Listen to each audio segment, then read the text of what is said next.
When the world turned into a wasteland, nearly all civilizations were destroyed, and everything was buried beneath endless stretches of sand dunes. And hidden beneath those layers of sand were terrifying creatures, ready to devour any unlucky soul. Humans were forced to take refuge inside fortified strongholds, ruled by ruthless individuals who possessed supernatural powers.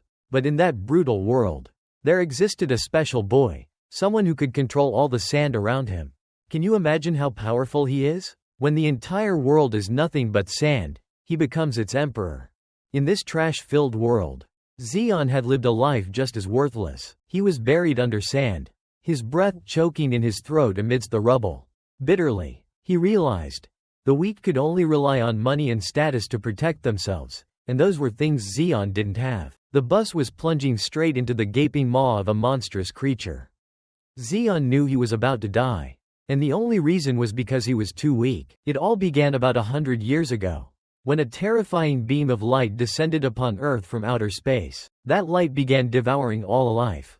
The small blue planet that was once the cradle of existence had now been reduced to ashes. Soon after, the entire planet became a vast desert with no escape. All that humanity could do was build fortified strongholds to preserve their fragile existence. Sitting on the rickety bus, Zeon stared outside with burning resentment, wondering why the catastrophe hadn't wiped everything out. Why let these vermin survive at all? Thud! A sudden punch slammed into his face, sending his body flying against the side of the bus. The attacker sneered, offering a fake apology, claiming it was just an accident. He waved mockingly. Say your name so I know who I'm apologizing to. Zeon, he replied with a hateful glare, trying to hold on to the last bit of his composure. Oh, just one name? So you don't have multiple dads or something?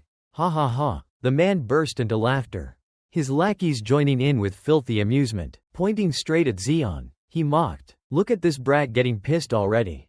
Zeon suppressed his anger. He knew very well that everyone on this mining bus shared one thing in common. None of them were actual miners. They were either criminals or fugitives. The man threw an arm around him, gripping tightly in a threatening manner. Relax, kid, we're the same, aren't we? Why not get along a little? What did you get caught for? Assault? Fraud? Theft? If you ask me. Zeon stayed silent, staring at him while thinking about his own truth. And if this guy wanted to know, Zeon had no problem telling him. His fist shot forward, smashing into the bully's stomach. The punch was so powerful it sent the man flying backward, crashing onto the filthy floor. Zeon slowly walked toward him, eyes cold. You're wrong, idiot. Want to know my crime? It's murder. As he spoke, Zeon launched another attack, but to be precise, in Neo Soul, only the strong were considered human. Everyone else was nothing but trash. Zeon recalled the moment he killed a man who tried to steal from him. To him, it was just throwing another piece of garbage onto the pile, nothing important. But before dying, that man left behind a threat. His older brother was Li Jiryong, a powerful figure. Li Jiryong. The name echoed like a death sentence hanging over Zeon's head. If the strong were human, then the Awakeners were gods, and a rat like Zeon had just offended a god. Rumors of Li Jiryong hunting him spread like wildfire, forcing Zeon to hastily board this mining bus. Back in the present, Zeon suddenly felt something was off. He had just thrown a punch at the bully's face, but the man only smirked and asked, "Done yet?" Zeon was shocked to find his hand trembling in pain, as if he had just punched a solid rock. The pain hit him suddenly, leaving him no time to react. Slam! A powerful force from below hurled Zeon up into the ceiling of the bus. A cry of agony echoed through the dusty cabin as Zeon slammed hard against the seats. The bully cracked his knuckles, preparing to finish him off, saying he was here for a similar reason, running away from another Awakener. Enraged, he shouted that Zeon had crossed the line and needed to be taught a lesson. A blazing red energy began to surround the large man. He was an Awakener, a true awakened being. The passengers cheered as the fiery power flared around him. Zeon was stunned. He had just escaped one Awakener, only to run into another right here. A bad feeling crawled down his spine. At that moment, the entire bus was suddenly thrown into the air by an immense shockwave. Damn it, what the hell was that? Hey, learn how to drive properly. The bully shouted in panic as the passengers descended into chaos. But the driver was trembling. The windshield shattered, And outside was a horrifying sight. "What the hell are you mumbling about?" the bully barked, about to grab the barely conscious driver. "It's not," the driver struggled to speak his final words. "I said it's not, we were never heading to the mine." What nonsense are you talking?" The bully froze as blood streamed down the driver's face. "We are." Utter terror was written all over his blood-soaked face, signaling that a catastrophe was about to begin. The bus was completely swallowed into the massive sandworm's mouth, lined with razor-sharp teeth. The passengers' screams echoed into the void before being smothered by sand. Zeon was flung outside, desperately reaching into the air as the sand engulfed his body. In the suffocating darkness, Zeon felt strangely calm, in Neo Soul. Whether you ran into an awakener or got devoured by a sandworm, it wasn't anything special, just another bad day. He screamed as sand flooded into his lungs, crushing the life out of him from within. Because in this wretched world, having everything taken by the strong was simply the law of survival. Even with death closing in, Zeon's eyes still burned with a final glimmer of hope. Watching the enormous mouth slowly close, Zeon accepted that dying here was simply because he was too weak. What a boring, predictable ending. He had once dreamed, once imagined being just a little stronger so he wouldn't end up dying like this. All thoughts became meaningless as Zeon's life slowly slipped away. Suddenly, a thin hand clawed into the sand, struggling to rise from death. The vortex of sand began to tremble violently, as if something deep beneath the earth was about to erupt. Zeon's eyes blazed with golden light, a gaze of someone who had nothing left to lose and was ready to shatter the chains of fate. He let out a thunderous roar, breaking free from the suffocating grip of the around him. Gasp, gasp. Zeon clutched his chest, feeling a wild surge of energy coursing through every cell. He screamed in agony as his body began to change. An awakening power was reshaping him from within, causing his entire skeleton to glow brilliantly beneath his skin. Brutal images of the past flashed before his eyes. The Statue of Liberty collapsed, buried beneath layers of sand and time. Zeon stared in shock at the ruins of a once glorious civilization that had ruled this planet. The Eiffel Tower had not escaped its fate either, tilting as a lonely ruin in the endless desert. In the distance, the fortress of Neo Soul stood tall, a secluded paradise in the middle of hell on earth. Zeon's heartbeat pounded louder than ever, echoing like war drums in his chest. Cities, bridges in ruins, all of it was the painful consequence of the catastrophic light from long ago. He refused to become the next piece of debris. Damn it, Zeon gritted his teeth, his rage and will to live exploding to their peak. He would not accept dying in a place like this. From space, Earth was now nothing but a lifeless yellow sphere, devoid of any trace of green life. A beam of light gathered within Zeon's pupils, signaling an unprecedented awakening. His fingers began to accumulate power. Blaster. A destructive beam of energy erupted from deep within the monster's belly. An immense surge of heat pierced through the sandworm's thick hide from the inside, causing its massive body to convulse violently. I will survive. In this cursed world where everything had turned to dust, Zeon roared amidst the torn flesh and blood of the monster as he slowly stepped out. The sandworm's blue blood splattered across Zeon's face, steam rising intensely. But the fear in his eyes was gone. He stood up in the vast desert, swearing he would never again let anyone decide his fate. Zeon turned his head, his ruthless gaze fixed on the massive sandworm's head. The creature howled in agony, its enormous mouth aimed directly at him. Perhaps this was the moment that marked the rise of a new predator named Zeon. His story had only just begun. At that very moment, Zeon suddenly felt a strange vibration spreading throughout his body. Every cell seemed to be screaming as a new source of energy surged within him, stronger than ever before. He clenched his fist, his eyes blazing. There was no doubt about it. This was his awakening, the gateway to changing his fate. But the gigantic sandworm gave him no time to process it. It opened its massive maw filled with razor-sharp teeth and lunged straight down, as if to crush its tiny prey. Zeon braced himself, preparing to take the impact, daring the monster to come at him. He had no way out. Just then, a figure descended from above like a meteor, cutting through the attack. A deep, commanding voice rang out, ordering Zeon to move aside. Zeon's eyes widened in shock. He had never seen anyone appear with such terrifying speed and overwhelming pressure right before him. The collision sent Zeon flying. His body was thrown into the air amid a storm of sand and dust. He slammed hard onto the sand, pain spreading throughout his body, but fortunately, he was still alive. Struggling to his feet, Zeon spat out a mouthful of sand. He wondered who that person was. Someone capable of such insane power. Looking back at the battlefield, Zeon froze. The distance between him and death just moments ago had been no more than a few millimeters. Pitch-black blood splattered everywhere as a massive greatsword drove deep into the sandworm's body. The monster let out a deafening scream of agony. Zhang Yongbom stood tall atop the creature's back, his eyes filled with killing intent. He casually mocked the sandworm, saying its size far exceeded its true strength. With a decisive kick to the sword's hilt, he delivered the finishing blow, sending the monster into the abyss of death, a perfect execution. The force of the strike created a violent shockwave, splitting the sandworm clean in two. Black blood sprayed in all directions. Zeon could only gasp in horror. Before him was a level of power far beyond the imagination of any ordinary person. Zhang Yongbom calmly pulled his massive sword from the wreckage. Zeon, still stunned, realized this was the true power of a high-level awakened individual. Suddenly, a lively blue-haired girl, Giselle, appeared right beside Zeon, energetically introducing the man as her captain. Zeon jumped in surprise, not even noticing when she had approached. Giselle rambled on excitedly, proudly praising her captain's speed in defeating the monster. Meanwhile, Zeon remained dazed, unable to fully grasp what had just happened. Before he could react, Giselle suddenly grabbed his arm.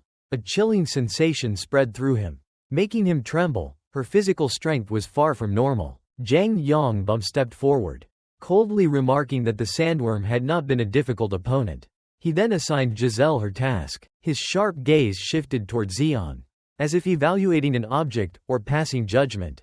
His silence made the atmosphere even more tense. Zhang Yongbom let out a tired sigh as he looked at Zeon being restrained by Giselle. It was clear he saw nothing special in the young man. Giselle immediately carried out her task with great enthusiasm. Ignoring the worry on Zeon's face, she quickly twisted Zeon's arm behind his back to check his badge.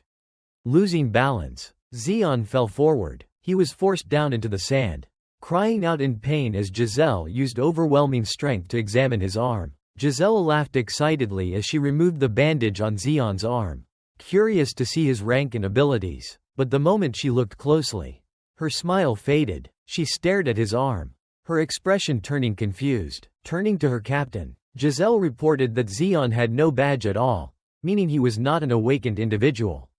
Zeon lay face down on the ground, furious at being looked down upon. Giselle pressed his arm down harder to check again. Zeon cried out in pain, unable to understand why his badge wasn't appearing clearly. With his face buried in the sand, Zeon was filled with doubt. He knew he had awakened, so why wasn't the badge showing? Or had she made a mistake? Suddenly, a guard on a Humvee shouted loudly, urging the team to move out immediately.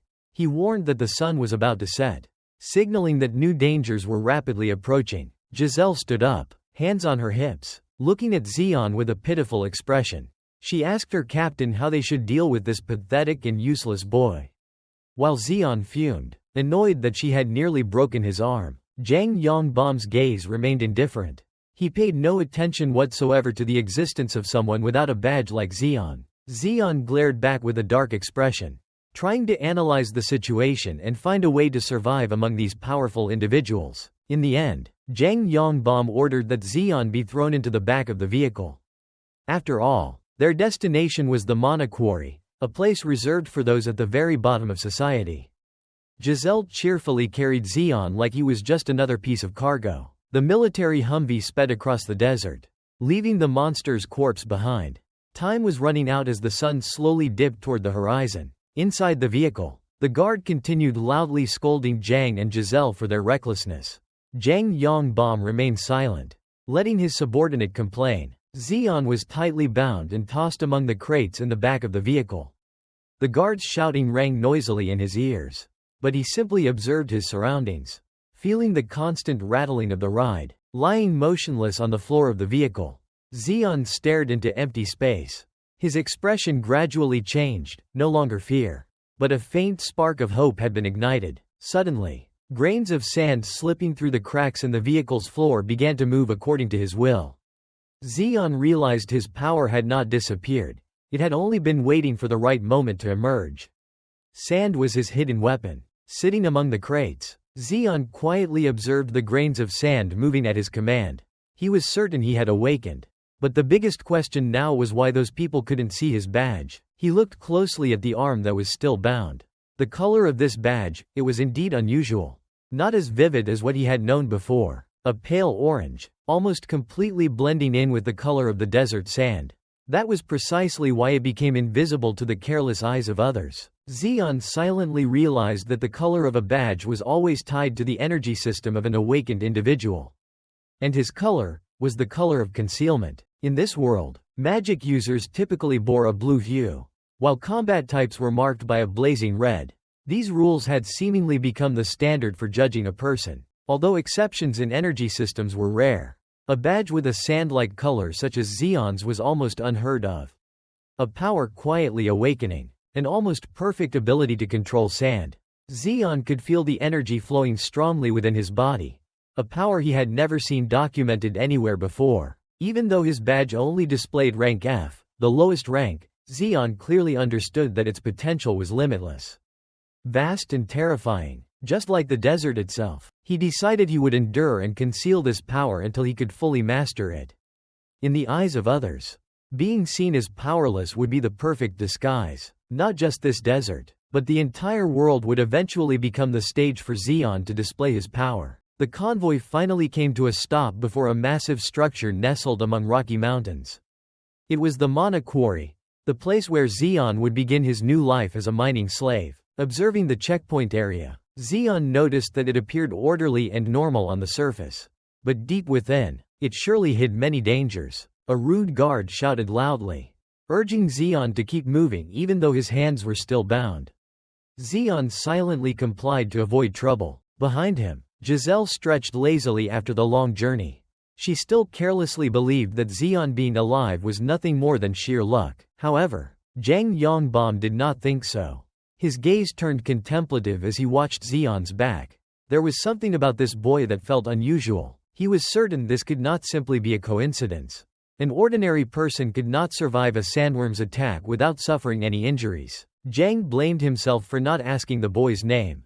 His instincts told him they would surely meet again, under far more turbulent circumstances ahead. Welcome back to the underground district of Neo Seoul, where the dazzling lights above never reach.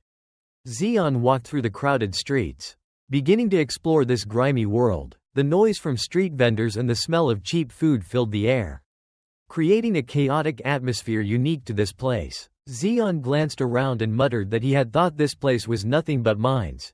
He hadn't expected people to actually be living here like normal. The mine guard walking beside him immediately told him to stay quiet until they met the person in charge. Seeing that, Zeon asked if they were just going to keep walking like this forever. But the guard quickly grew impatient, threatening him by asking if he wanted a bullet in his head. The guard clicked his tongue in annoyance and bluntly declared that he didn't care what Zeon planned to do, because in this place, there was nothing he could do anyway. Zeon watched the guard's back as he walked away and let out a sigh. His stomach began to growl, and he wondered if there was anything around to eat. He stopped in front of a grilled meat stall and spoke up. Zeon's eyes flickered slightly when he noticed something that caught him off guard. A propaganda poster was plastered on the wall, carrying a bitterly ironic slogan, "Make Neo Seoul shine with our labor." The old stall owner asked Zeon how he felt about it, saying the slogan looked pretty cool. Didn't it? The man glanced at his own scarred hands and scoffed, saying the slogan was surprisingly accurate, because Neo Seoul's energy didn't come from mana stones alone. Zeon asked what other source there could be besides mana stones. The old man suddenly pointed straight at Zeon's face and said loudly, "You." He called people like Zeon rats, easily controlled and used to fill labor gaps. According to him, that was the perfect source of energy. Looking at Zeon, the old man added another cruel remark, that at his age, he should be enjoying life instead of being stuck in a place like this. Zeon simply replied that they had only just met. Suddenly, the old man asked what it felt like to be inside a sandworm's stomach. Was it like being in a womb? Zeon was startled, wondering how news of that had spread so quickly. The old man burst out laughing at his reaction, while Zeon firmly stated that he had come here to make money, not to run away. Ridiculous. The old man laughed and said he would show him something interesting. He pointed toward a stack of old boxes piled on a shelf. Zeon asked what they were, and the old man replied that it was his collection. Zeon began to suspect the man wasn't quite normal. Since the pile didn't seem valuable at all, the old man's expression suddenly turned cold. He quietly said that those were the belongings of people who had once come here, and also Zeon's future. He explained that newcomers always tried to avoid going into the mines. Because everyone knew how terrifying that place was, they clung desperately to any opportunity, even selling themselves just to avoid going down there. But in the end, it only delayed the inevitable. They lost everything and ended up right back where they started. The old man sat down and mockingly said that the dead leave behind a reputation. But people like Zeon only leave behind filth. Zeon clenched his teeth in anger, while the old man seemed almost excited, as if waiting to see how things would end for him. Not wanting to argue further, Zeon put down the skewer and asked for the price. The old man casually replied, 10 sol. Zeon jumped to his feet, shocked by the price. The stall owner justified it by saying everything here was scarce, and the skewer Zeon had eaten was worth 9 sol on its own. Zeon scoffed, saying the quality of the meat clearly wasn't worth that much, and that he didn't have that kind of money. He exposed the old man's attempt to scam newcomers, calling the price completely unreasonable. Immediately, a group of people holding knives surrounded Zeon. Despite the tense situation, Zeon remained calm, refusing to pay for such an obvious trap. He could feel the atmosphere around him growing extremely dangerous. A strange noise came from behind him, drawing Zeon's attention. The old man clasped his hands together and asked if Zeon didn't find it strange that someone like him could run a stable business in such a dangerous place. From the darkness, countless glowing red eyes stared at him like predators watching their prey. The old man asked what Zeon planned to do next. Zeon slammed his hand down on the table, struggling to stay calm. He didn't want to cause trouble the moment he arrived here. He tried to negotiate, saying the old man should calm down and think about whether Zeon could even afford that amount. A skewer like this for 10 sol? We should talk like reasonable adults. The stall owner gave a sly grin, saying that if Zeon didn't have money, that was fine, and suggested he could pay another way. The old man's gaze lingered on Zeon's pocket, mentioning the mana stone he was hiding. Zeon's eyes widened in shock. He couldn't believe that secret had been discovered. The stall owner looked at him expectantly, urging him to take the stone out so he could fairly assess its value. But Sandblaster suddenly cut in. The giant barked at the old man to be quiet and asked if he knew what Sandblaster had done to keep this place under control. Sandblaster's massive hand suddenly grabbed Zeon's head. In panic, Zeon trembled and asked if there was another way, or if he could pay later. Before he could finish, Sandblaster slammed Zeon's head down onto the table. He growled at the old man, asking why they were wasting time on a brat like this, then suggested burying him alive right there. Sandblaster loomed with overwhelming pressure, his muscular arm preparing to strike. In an instant, a blood-soaked vision flashed through Zeon's mind. The people around him recoiled in horror as blood splattered and an arm was torn apart. A violent explosion of chaos in the hallucination swept everything away, leaving behind blood-soaked wreckage at his feet. Within the darkness of the illusion, Zeon's eyes glowed with a deadly orange, the color of desert sand. Killing intent spread, freezing the very air. Hey! A loud shout snapped Zeon back to reality. He realized he was still being gripped by Sandblaster. Blood trickling from his nose, Sandblaster stared at him suspiciously, asking if something was wrong with him for spacing out like that. You daydreaming or what? He mocked. Zeon could only grit his teeth, cursing silently in frustration. Zeon decisively threw the blue mana stone onto the table, the dry clack echoing through the junk shop. He looked straight at the old shop owner and declared, "This is the mana stone you wanted." Klexi rested his chin on his hand, narrowing his eyes as he examined the item, then muttered, at this size?" He casually named a price of 100 sol, instantly igniting Zeon's anger. Zeon slammed the table in protest. "Give me a break, old man. This is worth at least 300 sol. Why only 100? Zeon gritted his teeth in fury. But Klexi only gave a faint smirk. "Everything here has its price. Or would you rather become food for the sandworms?" The pressure from the old man left Zeon unable to resist. He could only stand there, suppressing the rage boiling inside him. He clenched his fists, cursing these people in his mind. If he could, he would deal with the old man right now, but reason told him it wasn't the time. Forcing down his anger, Zeon raised his head and gave a strained smile. Make sure you pay me in full, old man. The old man laughed smugly, tossed the money over, and said, sure, hold on to it tight. There are a lot of thieves around here. Actually, there's one right in front of us. Klexi pointed toward the pile of scrap behind him. Since this is our first deal, I'll be generous. Pick one item from that pile as your change. Go ahead and choose. He repeated himself, telling Zeon to take whatever you wanted from the pile. Zeon began rummaging through it, but inside he felt disappointed. Damn, I thought there'd be something valuable. Turns out it's just junk. Klexi narrowed his eyes as he watched Zeon's back, thinking the kid was interesting for still trying to find something worthwhile in a pile of trash. The old man mocked Zeon's pickiness when he saw him searching so thoroughly, even trying on a strange mask, wondering how long it had been since he'd seen someone this meticulous. Suddenly, Zeon paused in front of an old item. Is there really nothing else? The old man walked closer and said with a grin that it was probably something left behind by a caravan that had passed through before. Zeon picked up the hourglass and examined it. Guess I won't find anything better. This will do. Klexi slapped him hard on the shoulder, laughing at his strange taste for choosing something so useless. Before leaving, Zeon turned back and asked the shop owner's name. The old man waved his hand and answered loudly. Klexi. Old man Klexi. Zeon muttered, then said coldly, I hope we never meet again. The old man watched his back and chuckled. I'm not so sure about that. Back at the lodging area, Zeon placed the hourglass on the table and stared at it intently. He wondered how long it would take for all the sand to fall to the bottom. In the shabby room, Zeon sat down on the floor and let out a breath of relief.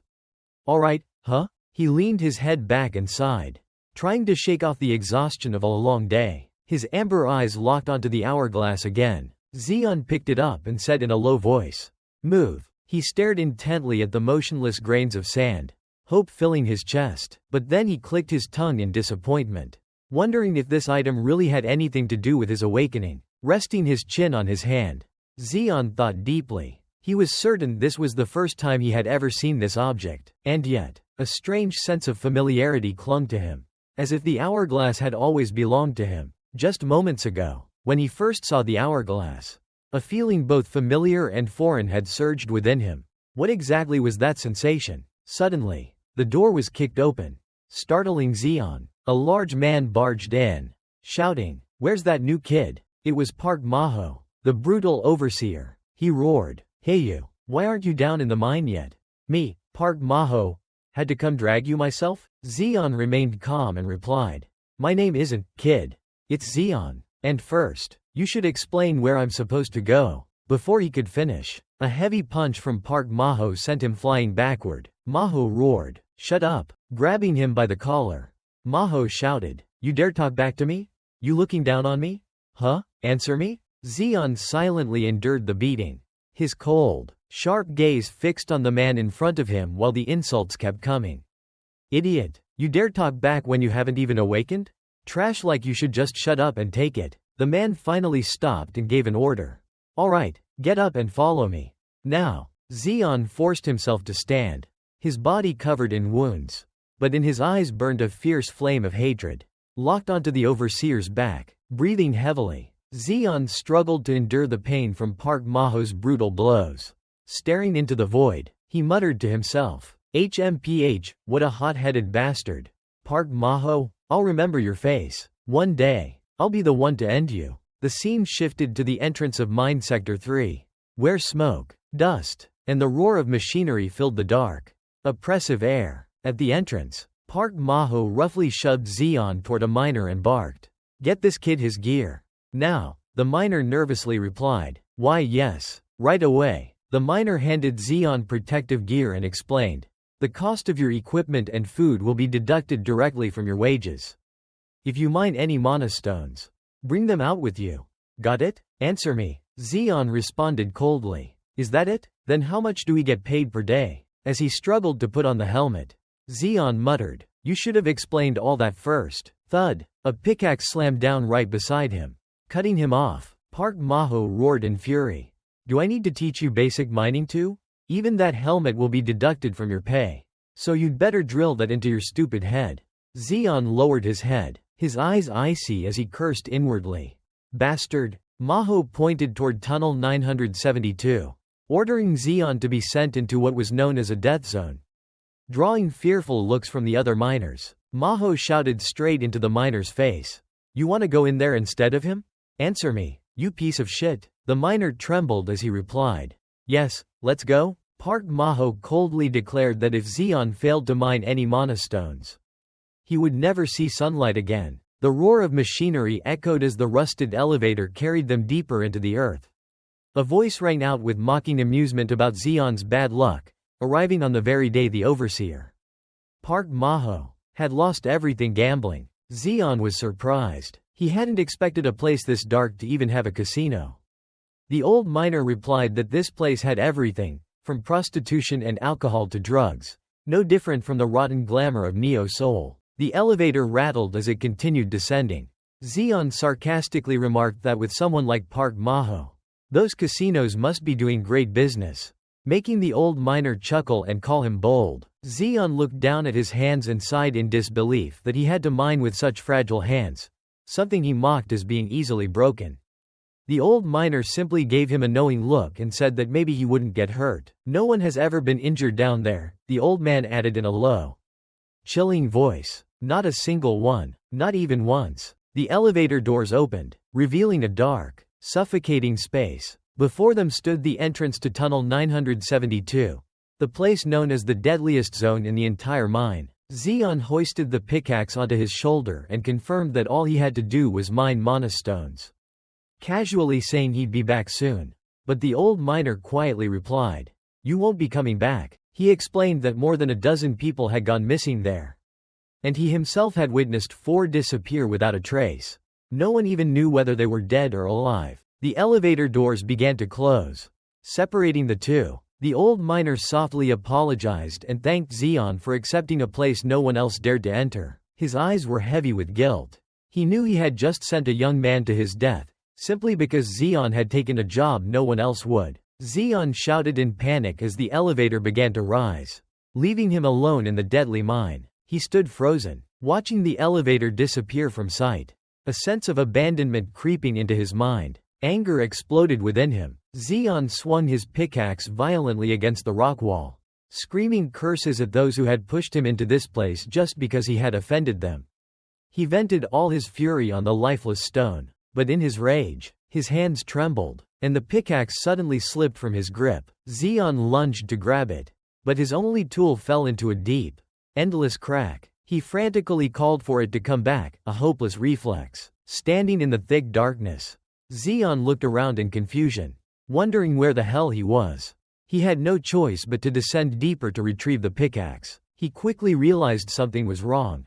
The mana concentration down here was terrifyingly dense. He wondered if the other miners hadn't noticed because they were just ordinary people. The mana grew heavier and heavier. For a normal person, it would have caused death from mana shock long ago.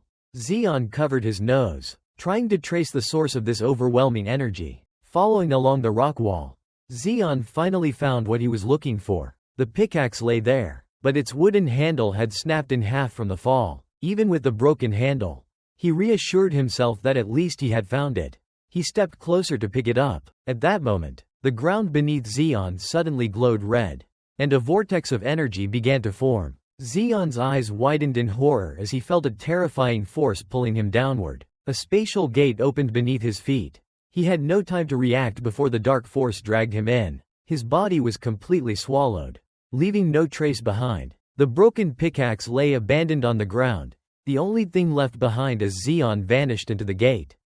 And in that moment, memories of the past suddenly flooded back. Memories of a small Zeon, standing alone in the rain in the slums. Everyone believed he would die sooner or later. They only hoped it wouldn't happen in front of their homes. Driven by hunger, he had once risked stealing meat and was brutally beaten for it. Back then, his only wish was not to die of starvation. He had run in fear, chased by curses and those with supernatural abilities. The insults echoed endlessly, that his life had been over the moment he was born in those slums. The stream of memories cut off as Zeon woke up. Lying face down on a dry, scorching land, he moved weakly, trying to regain consciousness after being pulled through the gate. He clutched his head, pain pounding like a hammer. The air around him was hot and suffocating. He struggled to stand and understand what was happening. When his hand touched the ground, Zeon noticed layers of black ash clinging between his fingers. As he looked at the scene before him, Zeon shuddered in horror. Sweat poured down his face. His eyes filled with shock at this unfamiliar world. The memory of the spatial gate resurfaced, and he realized he was no longer in the mine. Before him stretched a land of lava and volcanoes. Zeon had fallen straight into the heart of a deadly dungeon, a new death zone. Far more brutal than the mine he had just left behind. Zeon jolted awake, realizing he was lying on parched, cracked ground, his lungs burning as if they were being scorched alive. He picked up a stone, but the intense heat made it sizzle in his hand instantly. It's too hot. What the hell is this place? Zeon began running through a blazing lava-filled area. He quickly realized this wasn't a dream. Even professional hunters would need full gear to step into a place like this. Yet he had been thrown in here empty-handed. Looking at his hands covered in ash, Zeon understood that if he didn't escape immediately, his lungs would be burned to a crisp. He hurriedly tore a piece of cloth from his worn miner's outfit. He wrapped it into a makeshift mask. He told himself that if there was a way in, there had to be a way out. In the distance, the towering peak of a volcano stood beneath the gray sky, his only target. Now's the best time, Zeon thought when he saw no monsters had appeared yet. His labor-hardened legs began moving at full speed. Because right now, speed meant survival. My name is Zeon, and I will never give up. His determined shout echoed through the sulfur-filled air. With a reckless leap over a crack of molten lava, Zeon barely managed to hold onto the other side, but immediately, the ground beneath his feet began to collapse. As if the cave itself was trying to swallow the intruder, Zeon stretched his body to the limit, his hand clinging tightly to a sliver of fragile hope, crossing torrents of blazing fire. Zeon was forced to push beyond the limits of his body. This pile of lava doesn't scare me, he roared, trying to suppress the fear surging in his mind. The moment he landed, Zeon collapsed from exhaustion, his breathing heavy and broken, his fist clenched tightly against the scorching rock as a surge of anger ignited within him. Park Manho, you bastard, if I make it back alive, you'd better start preparing your coffin. But he quickly calmed himself, realizing that anger now would only waste his remaining strength. I will survive, no matter what.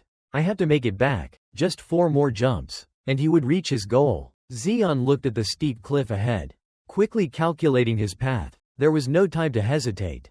He adjusted his mask and immediately dashed forward. My life can't end meaninglessly in a place like this. Pouring all his remaining strength into it, Zeon launched himself into a powerful leap forward. But at that exact moment, from beneath the lava, a massive, fire-filled maw suddenly surged upward. The lava monster appeared, a colossal entity with a cracked stone body, radiating terrifying heat. Its bite slammed into the cliffside, causing the entire area to tremble like an earthquake. Lava splashed violently in all directions, creating a scene both magnificent and deadly. The monster's blazing eyes locked onto the tiny creature that had just escaped death. Drops of molten rock dripped from its jagged jaws. Zeon fell, dazed by the overwhelming heat radiating from the massive body. But then, something strange happened.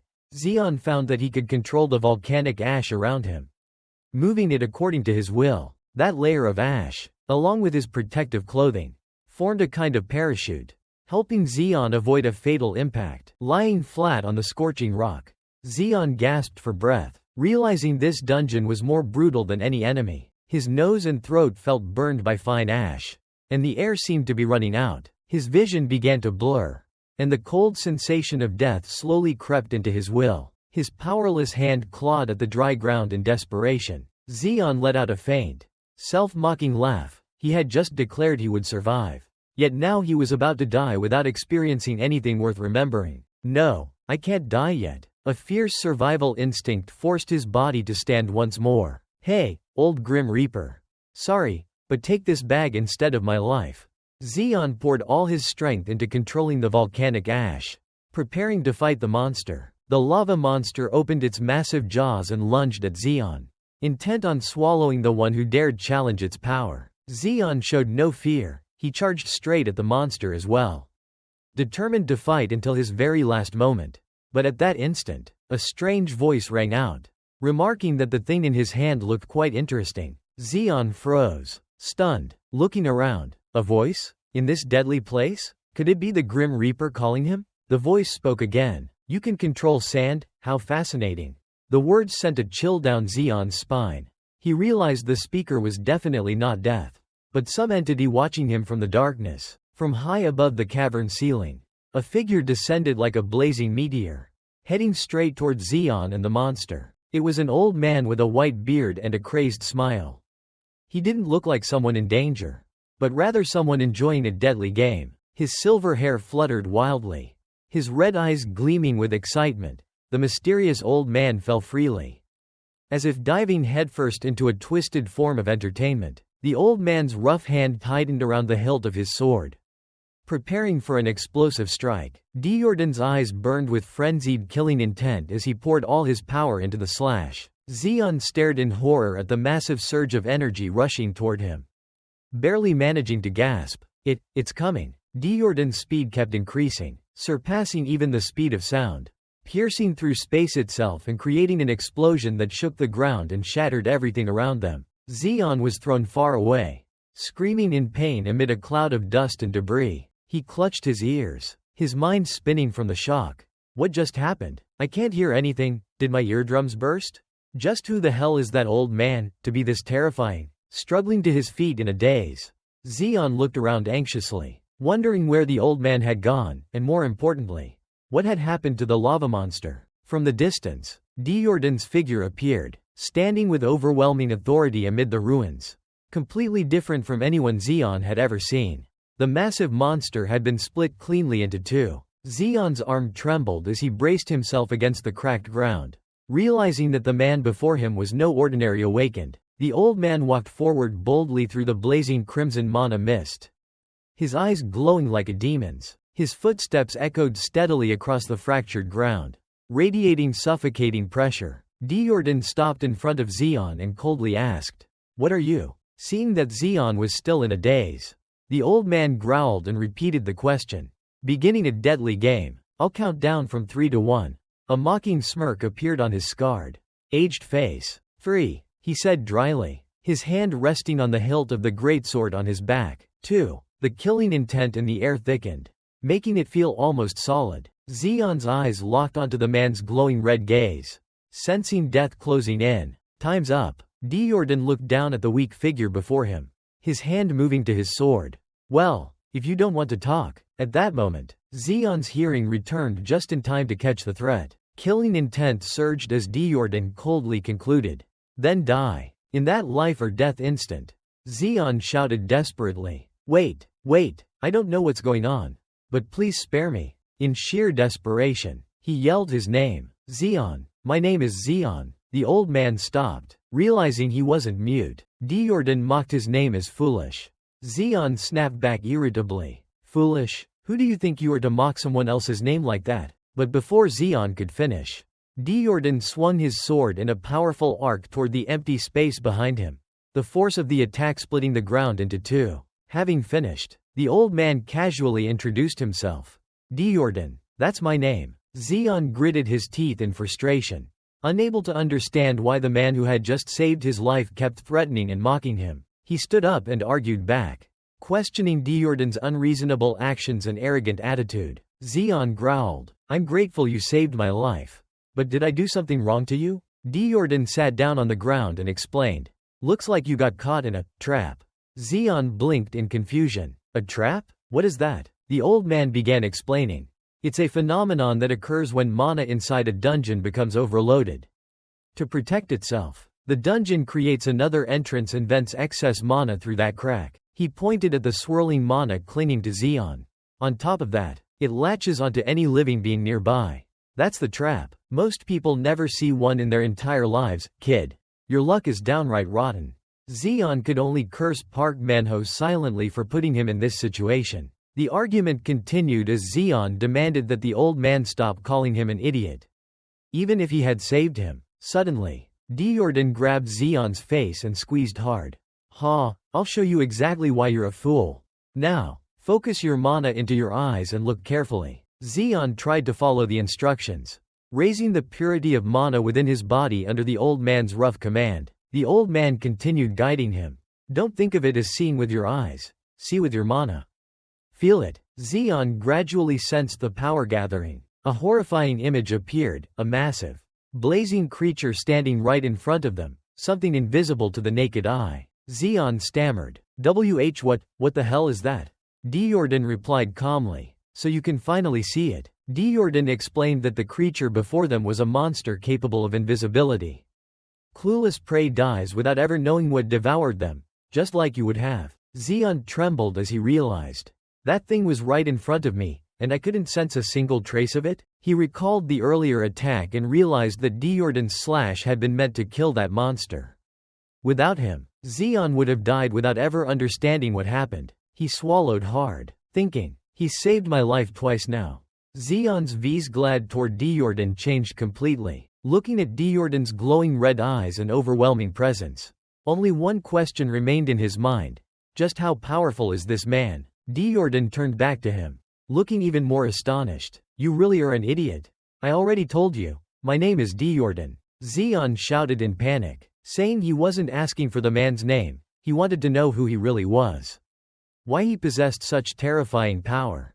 And what this place actually was. In response to his agitation, Diordan simply stood at a distance and calmly said that this was a dungeon, it was his hunting ground. Diordan revealed a sinister smile, baring his sharp teeth, telling Zeon to witness the truth for himself. As he spoke, he called out the name, Crayon. A massive surge of energy erupted, and the ground trembled violently under the overwhelming pressure of mana from the dungeon. Zeon was struck by the shock, clutching his ears as he screamed in pain.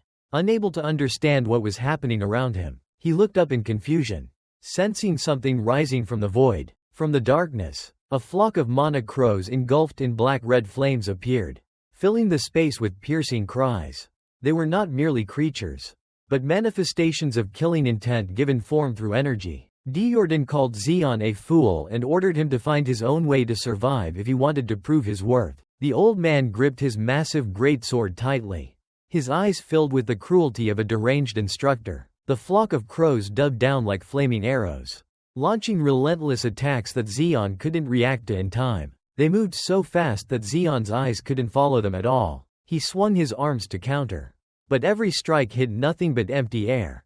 The crows were far too agile for a normal human's reflexes. Moments later, another slash tore into his leg, causing Zeon to stagger, nearly collapsing onto the dust-covered ground. Zeon noticed something strange. The crows seemed to be targeting his left blind spot for their attacks. He tried to fight back using his sand manipulation ability, gathering grains into bullet-like projectiles that shot toward the flock. Although a few were hit, the crows didn't stop. They quickly regrouped and charged at Zeon like a storm of arrows. In an instant, more wounds appeared across his body, attacked from all directions. Zeon couldn't dodge and could only raise his arms to shield his vital points. He realized that his normal vision was completely useless against these creatures formed from pure mana. In the darkness of despair, Zeon understood that if this continued, death was inevitable. He remembered how Diordan had saved him twice, and dying meaninglessly like this was an insult he could not accept. Zeon looked toward Diordan with pleading eyes, but all he received was cold silence. Diordan stood unmoving like a mountain, mocking Zeon's weakness, though Zeon couldn't clearly hear him due to the ringing in his ears. Blood dripped onto the dry ground beneath Zeon's feet, a reminder that his time was running out. He had to find a way to see his enemies. Amid the chaos of the crows, Zeon closed his eyes, trying to push aside his fear and focus inward. Diordan shouted, saying he would show Zeon why he was foolish for trying to perceive the mana world with ordinary eyes. He instructed Zeon to channel mana into his eyes, increasing its purity. Don't look, feel. Zeon's eyes flared with a brilliant golden light, completely contrasting Diordan's crimson gaze. A mana crow lunged at him at a tearing speed. But now, in Zeon's perception, it was nothing more than a slow-moving mass of energy. Everything seemed to slow down. Zeon controlled the sand to form a defensive shield, blocking the crow's assault and briefly stabilizing the situation. He realized he could sense the flow of mana within the monsters. Now, Zeon wasn't seeing with his eyes, he was seeing with mana. In his mana vision, the crows appeared as blazing red streams of energy in the darkness. A thought flashed through his mind. When the enemy's mana gets close, strike at the closest range. With a powerful punch, he shattered a crow at the exact moment it reached him.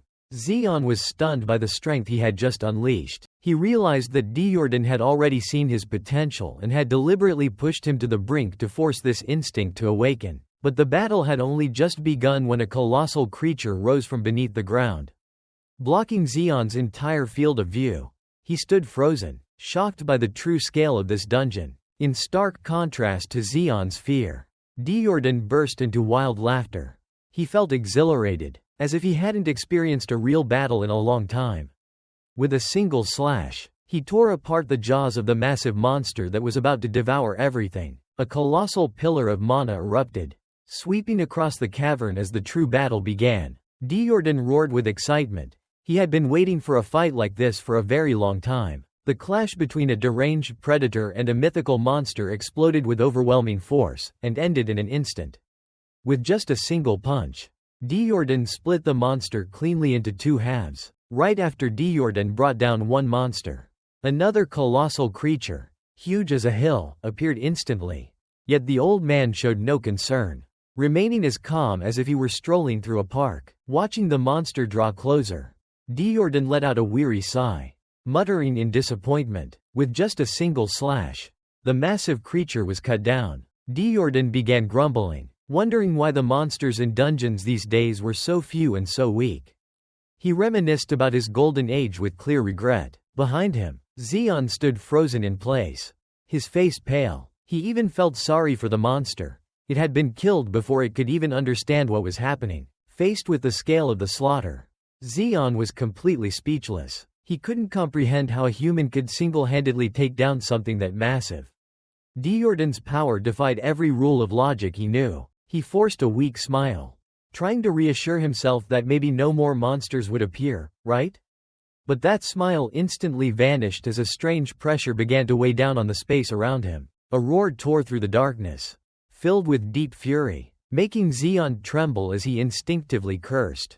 His instincts told him something far more terrifying was approaching. The ground shook violently as lava and flames erupted from below, as if trying to incinerate the entire cavern. Zeon was thrown back by the shockwave, screaming in pain as his body failed to withstand the sudden surge of mana pressure.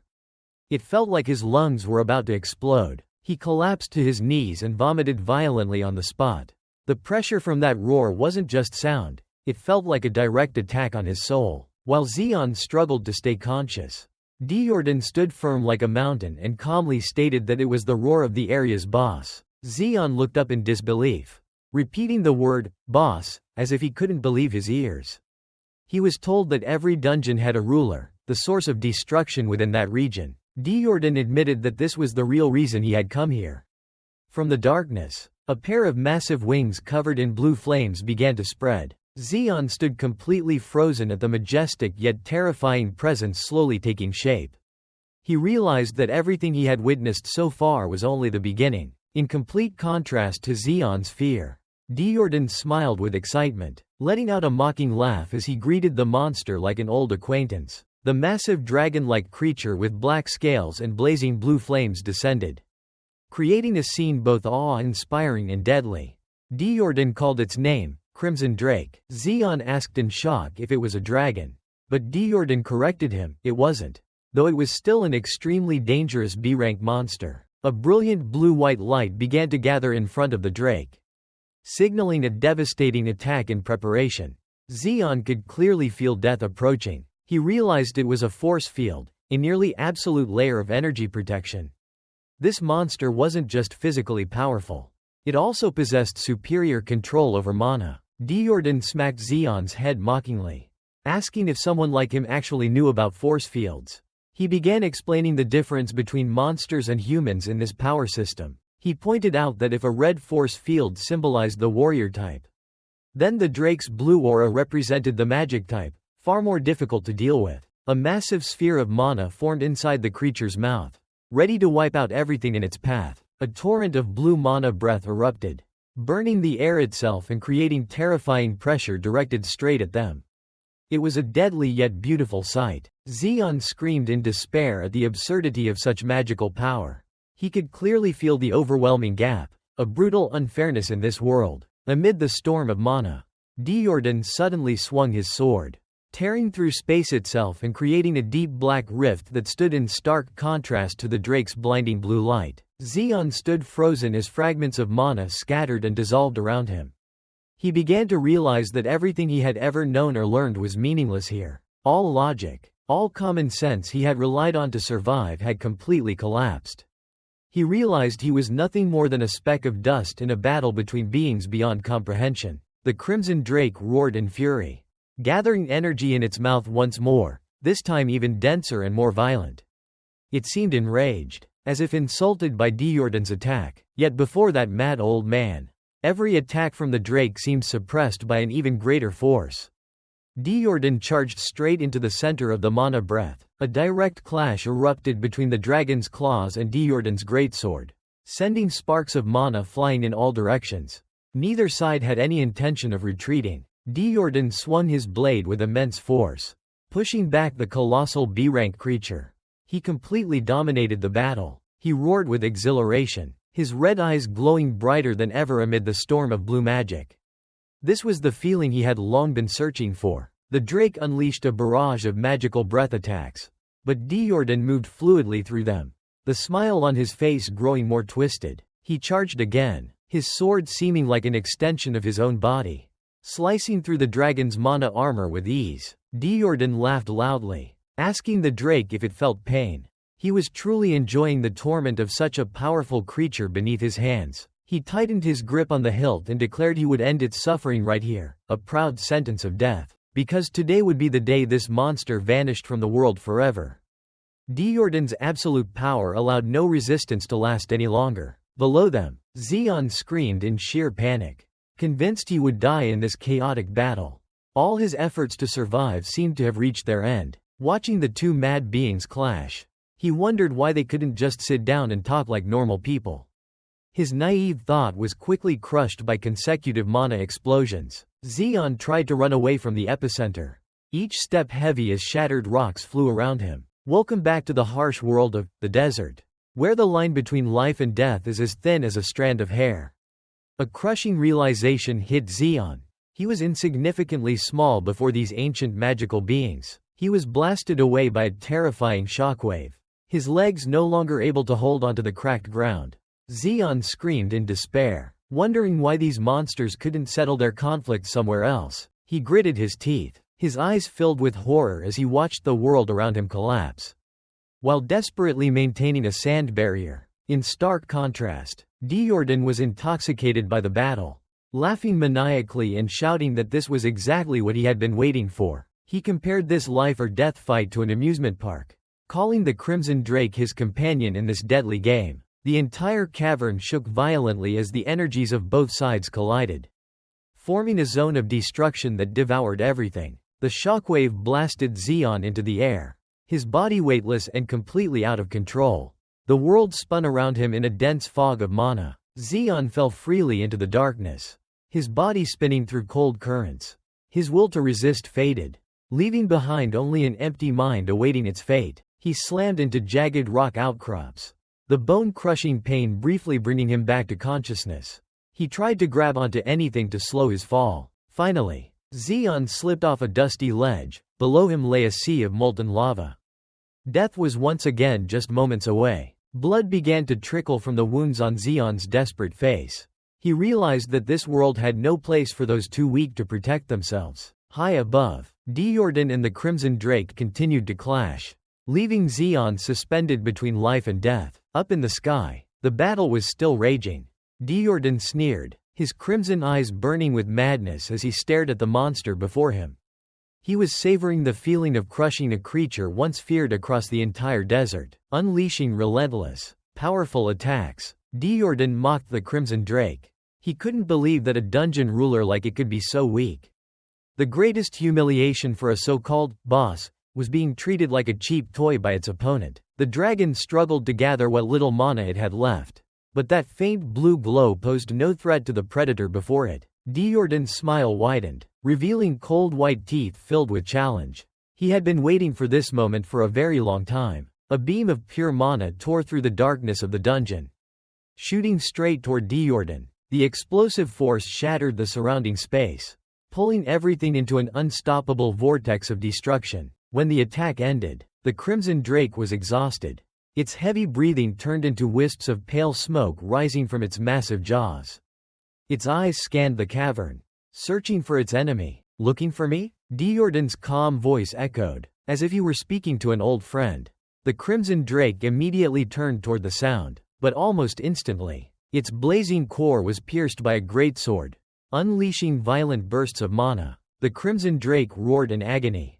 Everything had happened too fast. It hadn't even managed to locate its enemy. Standing atop the dragon's body, Diordan revealed that he had spent an entire year wandering the desert just to hunt it down. All of it was for one purpose: to take the dragon's heart and strengthen Crayon, the ultimate magic sword. Diordan's cold gaze commanded the dragon to fulfill its final duty: die. The blade of Crayon sank deep into the radiant flow of mana, beginning to absorb the essence of the dungeon boss. The blue mana was gradually drained, replaced by a blazing red surge that engulfed the entire space. New power flowed through every inch of metal, causing the patterns along the blade to glow like blood. The light spread violently, as if the sword itself was being reborn in savage mana flames. Crayon trembled intensely, as if exhilarated by the power it had just gained. Its form became clearer, embodying a beauty that was both majestic and deadly. Diordan gripped the hilt tightly, admiring the result of all his effort with satisfaction. He muttered in praise of Crayon's newfound strength, a triumphant smile spreading across his face. Not far away, Zeon staggered out of the rubble, unable to believe that this old man was actually talking to a sword. Is this old guy seriously insane? Seeing that Zeon had survived the devastating mana shockwaves, Diordan looked surprised. Calling him a lucky idiot, Zeon let out a breath, his tired eyes still carrying a hint of sarcasm toward the old man's absurd power. He admitted he had nearly died. Faced with death, Zeon clutched his head and screamed, trying to stay calm. His survival instinct surged at the fragile boundary between life and death.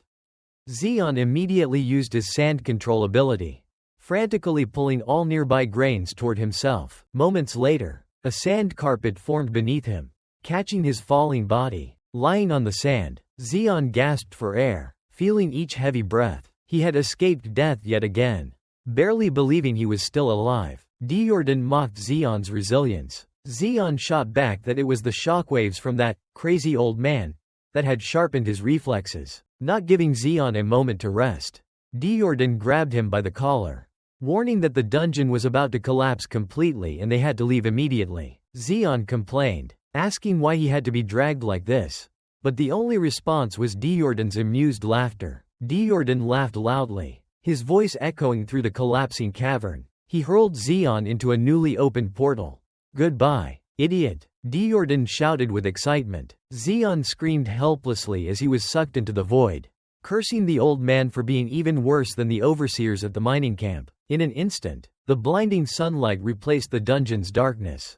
Zeon realized he was falling straight toward the scorching sand below. He hit the ground hard, sand scattering everywhere. Behind him, the crimson portal slowly closed, spitting sand out of his mouth.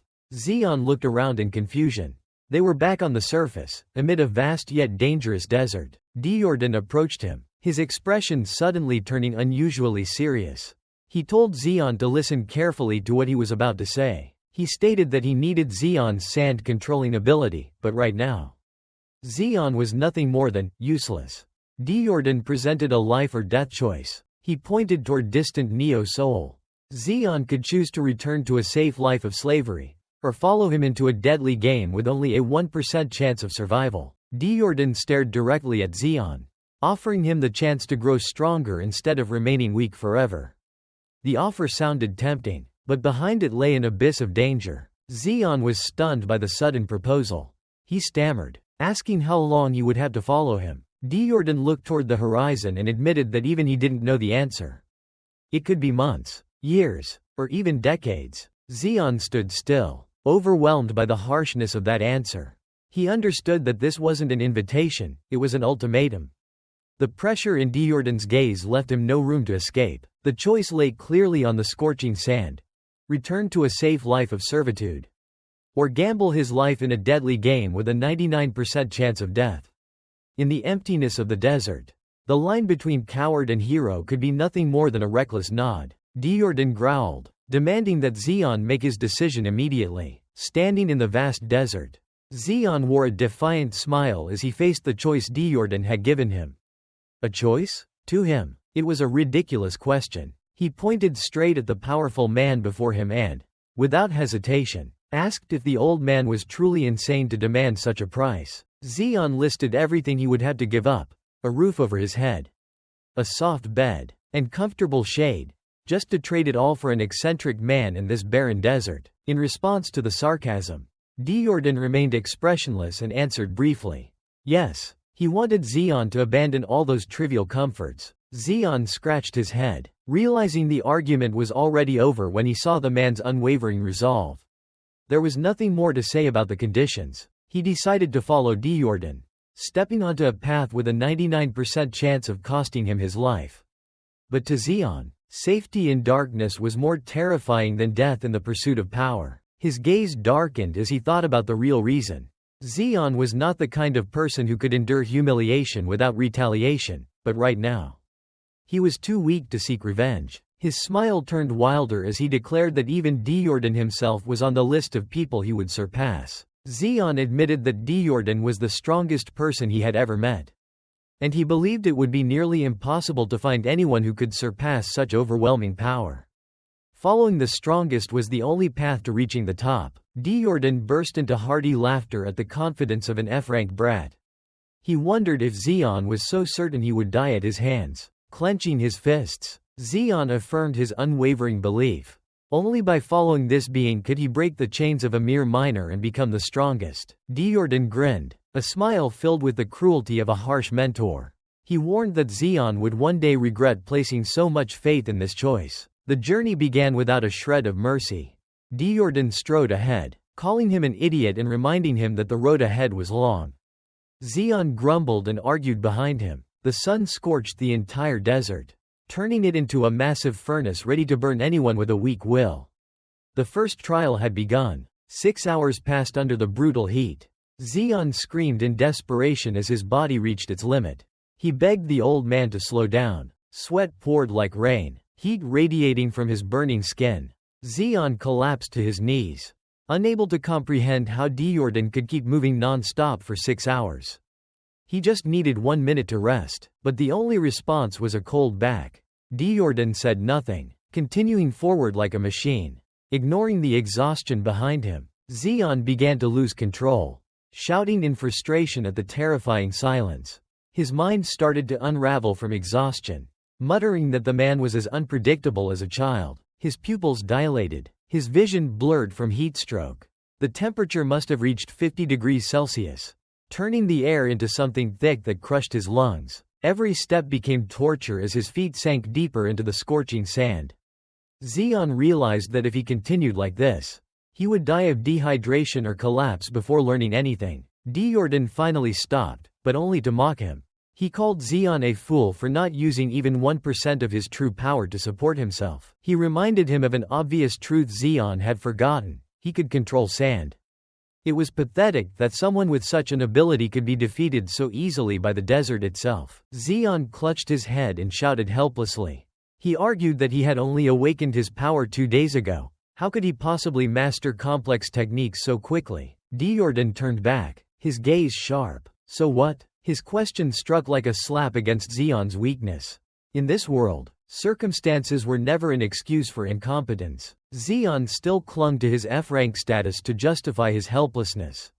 He shouted that he wasn't like high-rank awakeners born with overwhelming power like Diordan. Diordan suddenly grabbed Zeon by the collar, lifting him into the air and roaring in his face. Rank was nothing more than a label reflecting one's current state, but it often became an iron cage trapping those without the will to break free. He declared a harsh truth: no one is born S-rank. Everyone must go through brutal training to reach that level. Clinging to the label of F rank was nothing but cowardice. Deordan scolded Zeon for wanting to give up on life simply because he wasn't blessed with a high rank. To many others, merely surviving was already a great privilege. Zeon stood frozen in shock. The word blessing echoed in his mind like a wake-up call, striking directly at his complacency and stagnant thinking. Deordan released him and ordered him to stop complaining and focus on figuring out how to use his power. It was foolish to have a fully capable body yet not know how to use it to survive. Zeon looked down at his palm, his expression gradually losing its panic. Deordan's words about this being his own power slowly began to sink into his awareness. Deordan stepped closer, forcing Zeon to find his own path to becoming stronger. Breaking one's limits was the first lesson, and the most important one for a weakling to stand alongside legends. Zeon trembled under the pressure of the hand gripping his collar. He clearly felt the threat. If he couldn't overcome this, Deordan would simply leave him here to die. Under that ruthless pressure, Zeon shouted an apology and begged him to let go. Fear turned into motivation, forcing his brain to work at full capacity. Zeon looked down at his boots sinking deep into the sand. Instead of reacting on instinct, he began analyzing the terrain and how his mana interacted with it. A wave of mana spread around Zeon's body. He determined that his influence extended about 5 meters, a space he could control if used properly. Zeon realized that although his mana wasn't abundant, if he focused it correctly, he could turn sinking sand into a firm surface to move with minimal effort. A bold idea began to form. He tried lifting his foot from the sand. The pulling sensation was still there, but Zeon started controlling the grains beneath him so they no longer resisted his movement. The sand compression technique was put into action. Zeon focused mana into the soles of his feet, compressing the sand particles together to form a solid foothold like stone beneath his boots. The result was immediate. Zeon jumped in excitement as he realized his feet were no longer sinking. He could now move across the sand more lightly and much faster. However, Zeon quickly discovered a critical flaw. Compressing sand consumed a large amount of mana. For someone at F rank, this wasn't a method that could be sustained for long. The first breakthrough had appeared, but would Zeon's will be enough to maintain it before his mana ran dry? The answer lay in his determination to push beyond his limits. Deordan silently observed Zeon struggling to control his mana. He reflected on the nature of power, viewing that clumsy effort as a privilege of youth. Watching Zeon repeatedly experiment and fail on the sand, the old mentor admitted that persistence was the greatest advantage of youth. Deordan carefully analyzed his student's technique. Though Zeon was still technically F rank, his raw mana and control were improving rapidly, approaching the level of E rank, or even D rank. At last, persistence paid off. Zeon shouted in excitement as he realized the sand beneath his feet had become stable thanks to mana compression. The feeling of walking without sinking made him feel as if he had conquered the entire desert. He turned back to show Deordan like a child who had achieved his first milestone. Zeon eagerly explained that by focusing mana under his feet, moving across unstable terrain became much easier. His pride surged, and Zeon raised a finger provocatively, mocking Deordan as an outdated old man who couldn't do the same. He relished the rare moment of comfort since arriving here, but his boast was immediately answered with a punch. Zeon's body collapsed onto the scorching sand. Deordan sternly warned that wasting energy on meaningless bragging was the fastest path to death in a harsh desert. Zeon lay motionless, his face buried in the hot sand. Deordan shouted at him to focus on his breathing to preserve his fragile life. Power without endurance was like fireworks, brilliant, but fleeting. Zeon slowly regained consciousness on the dry, barren sand, his mind still spinning after collapsing from exhaustion. He weakly muttered, wondering where he was, as a dim gray haze surrounded everything in sight. Right beside him, Deordan sat casually, chewing on dried meat. Instead of asking how Zeon was, he threw out a mocking remark, saying Zeon had finally woken up after wasting far too much of his precious time. Zeon groaned about the pain all over his body, trying to make the old man understand that he had just gone through hell, not rest.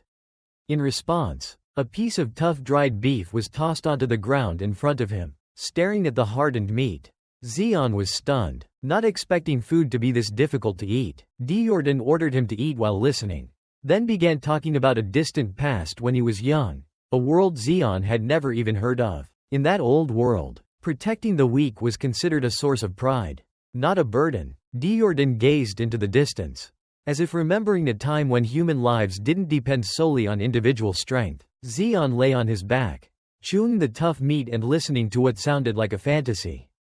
The old man said that while this brutal reality might be normal to Zeon, he himself had never accepted it. Diordan turned his back and coldly delivered a final warning.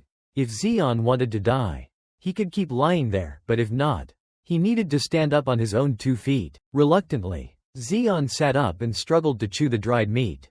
He understood he had no choice but to accept the rules of this eccentric mentor. His eyes followed Diordan's back, countless questions about the man's past surfacing in his mind. Just how many years and memories had shaped him into someone so cold? Night fell over the desert, and the silence became eerily suffocating.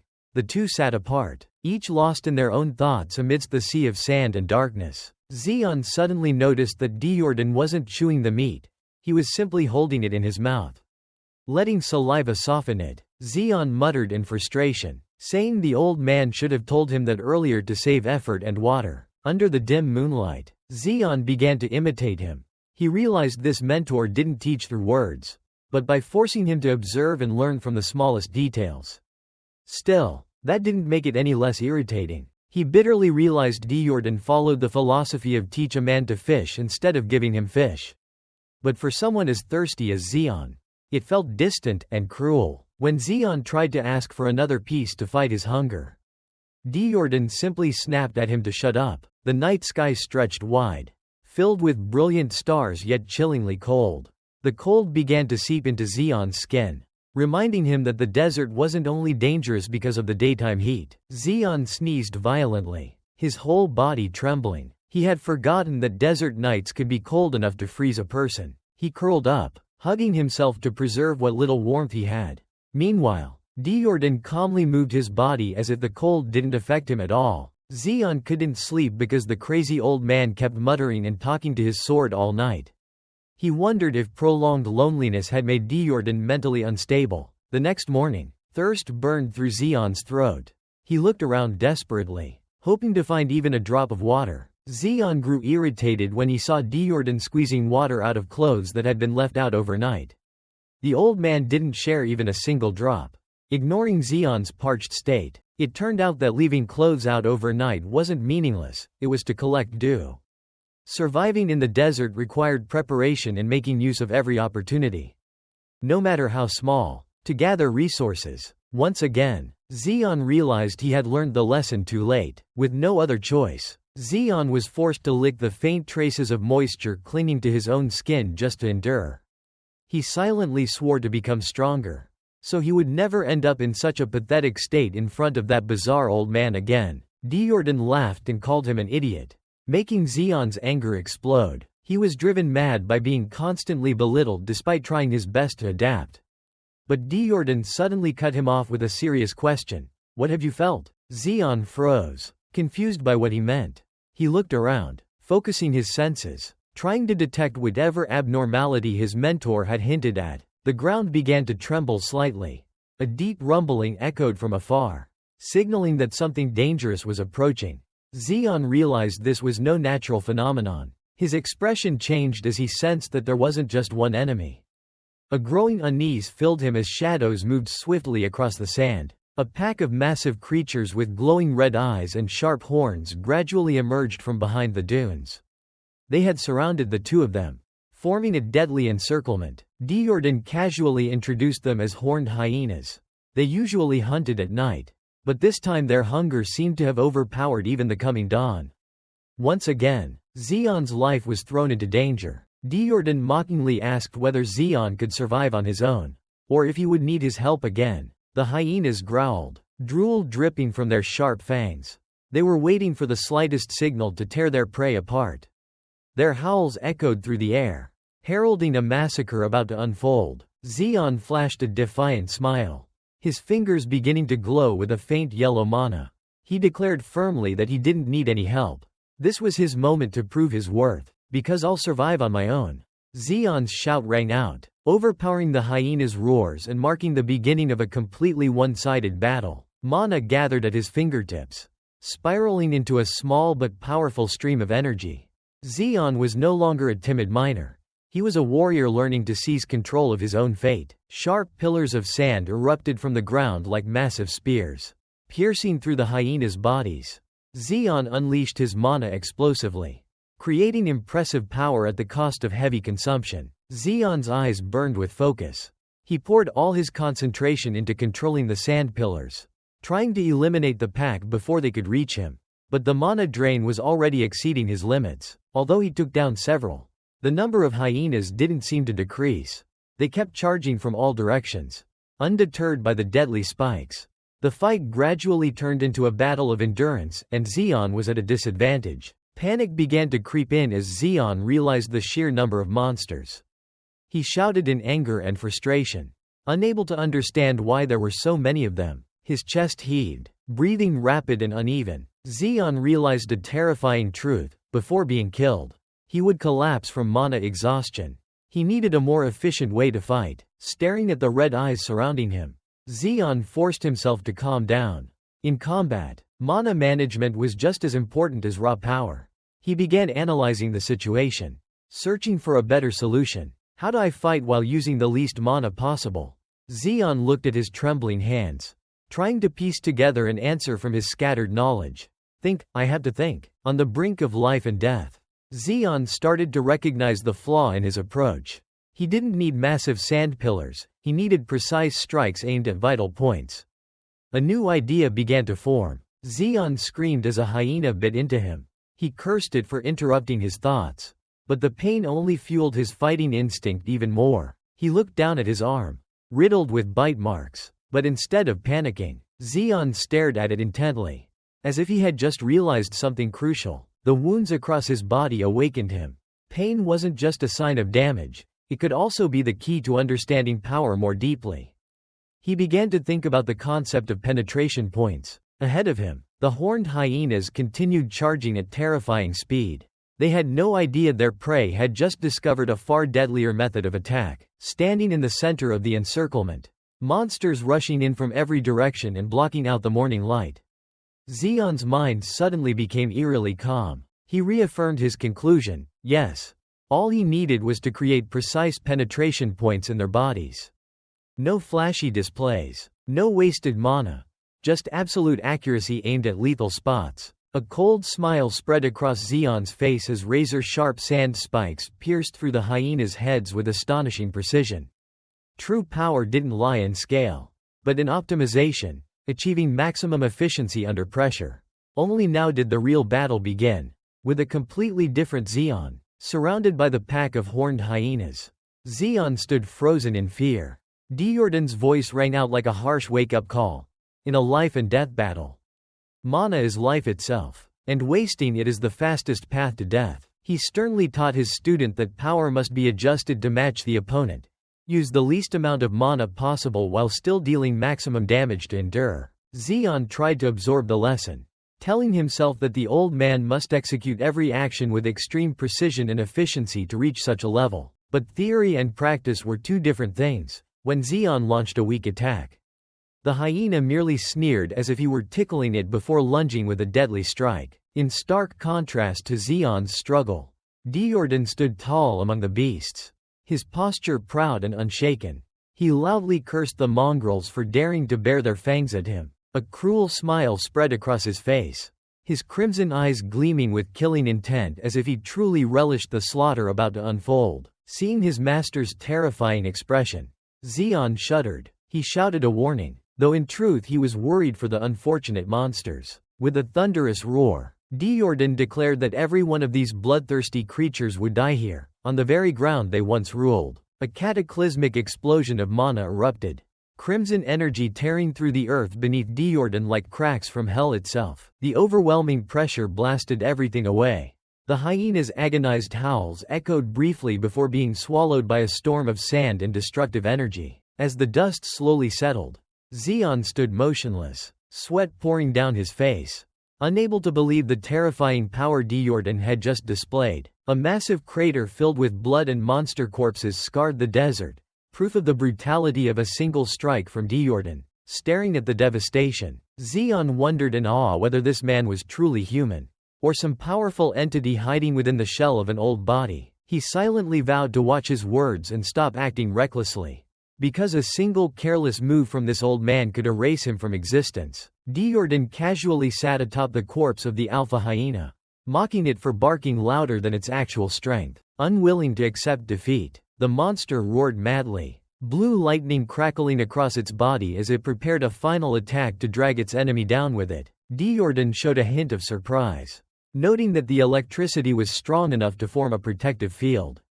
He wondered if the creature might at least be B rank. A blinding bolt of lightning shot forward, engulfing Diordan's position in a sea of radiant electricity. Zeon screamed in alarm, reaching out instinctively, fearing his master had been burned alive by the attack. But no, Diordan casually caught the lightning with his bare hand, his expression calm as if it were nothing more than a child's game. Zeon stood there like a statue, his mind unable to process the absurd scene before him. Diordan lazily stretched and smiled, remarking that the electricity was quite refreshing, easing the soreness in his shoulders after the battle. "That's enough for a massage," he said coldly, his eyes blazing with killing intent as he prepared the final blow. With a single powerful punch, Diordan sent the massive hyena flying into the air like a torn leaf, completely ending its resistance. Zeon burst into laughter without realizing it, finally understanding how ridiculous it was to worry about the safety of a true monster like his master. Sometime later, Zeon appeared with a new wild look, wearing a hat made from hyena hide. While Diordan busied himself collecting materials, Diordan explained that the horns of these horned hyenas possessed lightning properties and could become excellent weapon materials if properly refined. A sharp iron dagger was tossed at Zeon's feet like an unspoken command, marking the start of a new, harsher phase of training. Diordan declared that from now on, Zeon would have to find his own food, because free meals would never come again. He lifted a piece of meat and explained that although most of the creature's flesh was toxic, the rib meat was safe to eat. Seeing his student still standing there, Diordan shouted at him to move quickly before the desert sun began to scorch everything again. Zeon hurriedly responded, looking toward the glowing horizon where towering stone pillars began to emerge in the morning light. As he walked, Zeon casually chewed on monster meat, clearly in a better mood as he gradually adapted to this survival lifestyle. Though thirst began to set in, the ample food on his back filled him with confidence for the journey ahead. Walking on the scorching sand was no longer torture. Thanks to the sandwalking skill he had just learned, his feet seemed to glide lightly across the sinking surface. Overjoyed, Zeon teased Diordan, smugly asking if the old man felt jealous of his skill and advising him not to overexert himself. He grinned widely, convinced he had made great progress and might even earn his master's respect. But before he could finish speaking, a sudden punch slammed into his face, instantly shattering any illusion of safety. Zeon was driven face first into the burning sand as Diordan coldly scolded him for being an arrogant brat showing off such a trivial skill. He scrambled up, spitting sand from his mouth, complaining that he had only been joking, yet the old man had mercilessly shoved him into the scorching sand while he was dying of thirst. Suddenly, Zeon froze. He felt a strange current of moist air drift past, something completely alien to the dry desert. Glancing to the side, he saw Diordan also staring in the same direction, his eyes filled with rare surprise at what appeared on the horizon. Zeon squinted, wondering if something miraculous lay hidden beyond those towering dunes.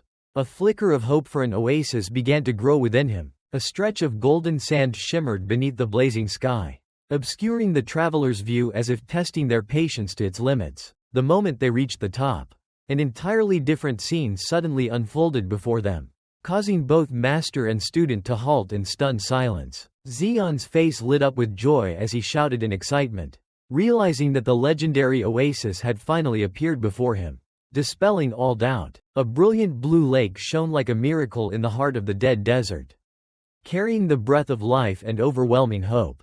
Without hesitation, Zeon spread his arms and sprinted straight toward the cool water in pure exhilaration, marking a major milestone in his grueling journey of survival. Zeon rushed down the sandy slope like a child seeing candy for the first time, his mind filled with nothing but the call of cool water after days of exhaustion. In stark contrast, Diordan stood at a distance, his gaze filled with disdain and caution. Even as each step sank deep into the sand, nothing could stop Zeon from moving toward the one salvation before him. He plunged into the water, savoring the cool sensation soothing his sunburned skin and parched throat. A wave of satisfaction spread through his body, leaving Zeon completely unaware of his surroundings. In survival, what appears to be salvation is sometimes the perfect disguise for death. Then, a strange glimmer from the bottom of the lake caught his eye, making Zeon pause for a brief moment. The light grew brighter and warmer, pulling his mind into a vague,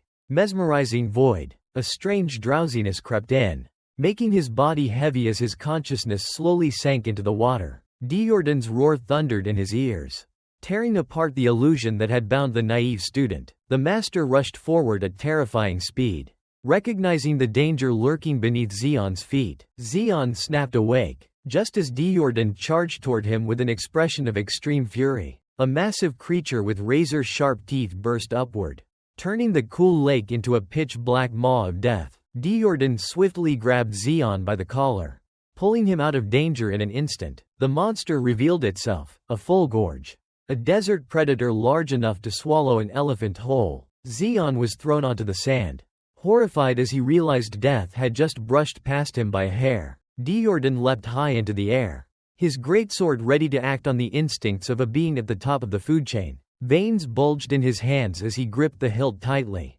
focusing mana to unleash a devastating finishing blow. With a single slash that tore through space, he killed the full gorge the moment it bared its fangs. Water and blood sprayed everywhere as Zeon stood frozen, witnessing a level of absolute power he had never imagined. The beauty of power sometimes lies in its cruelty.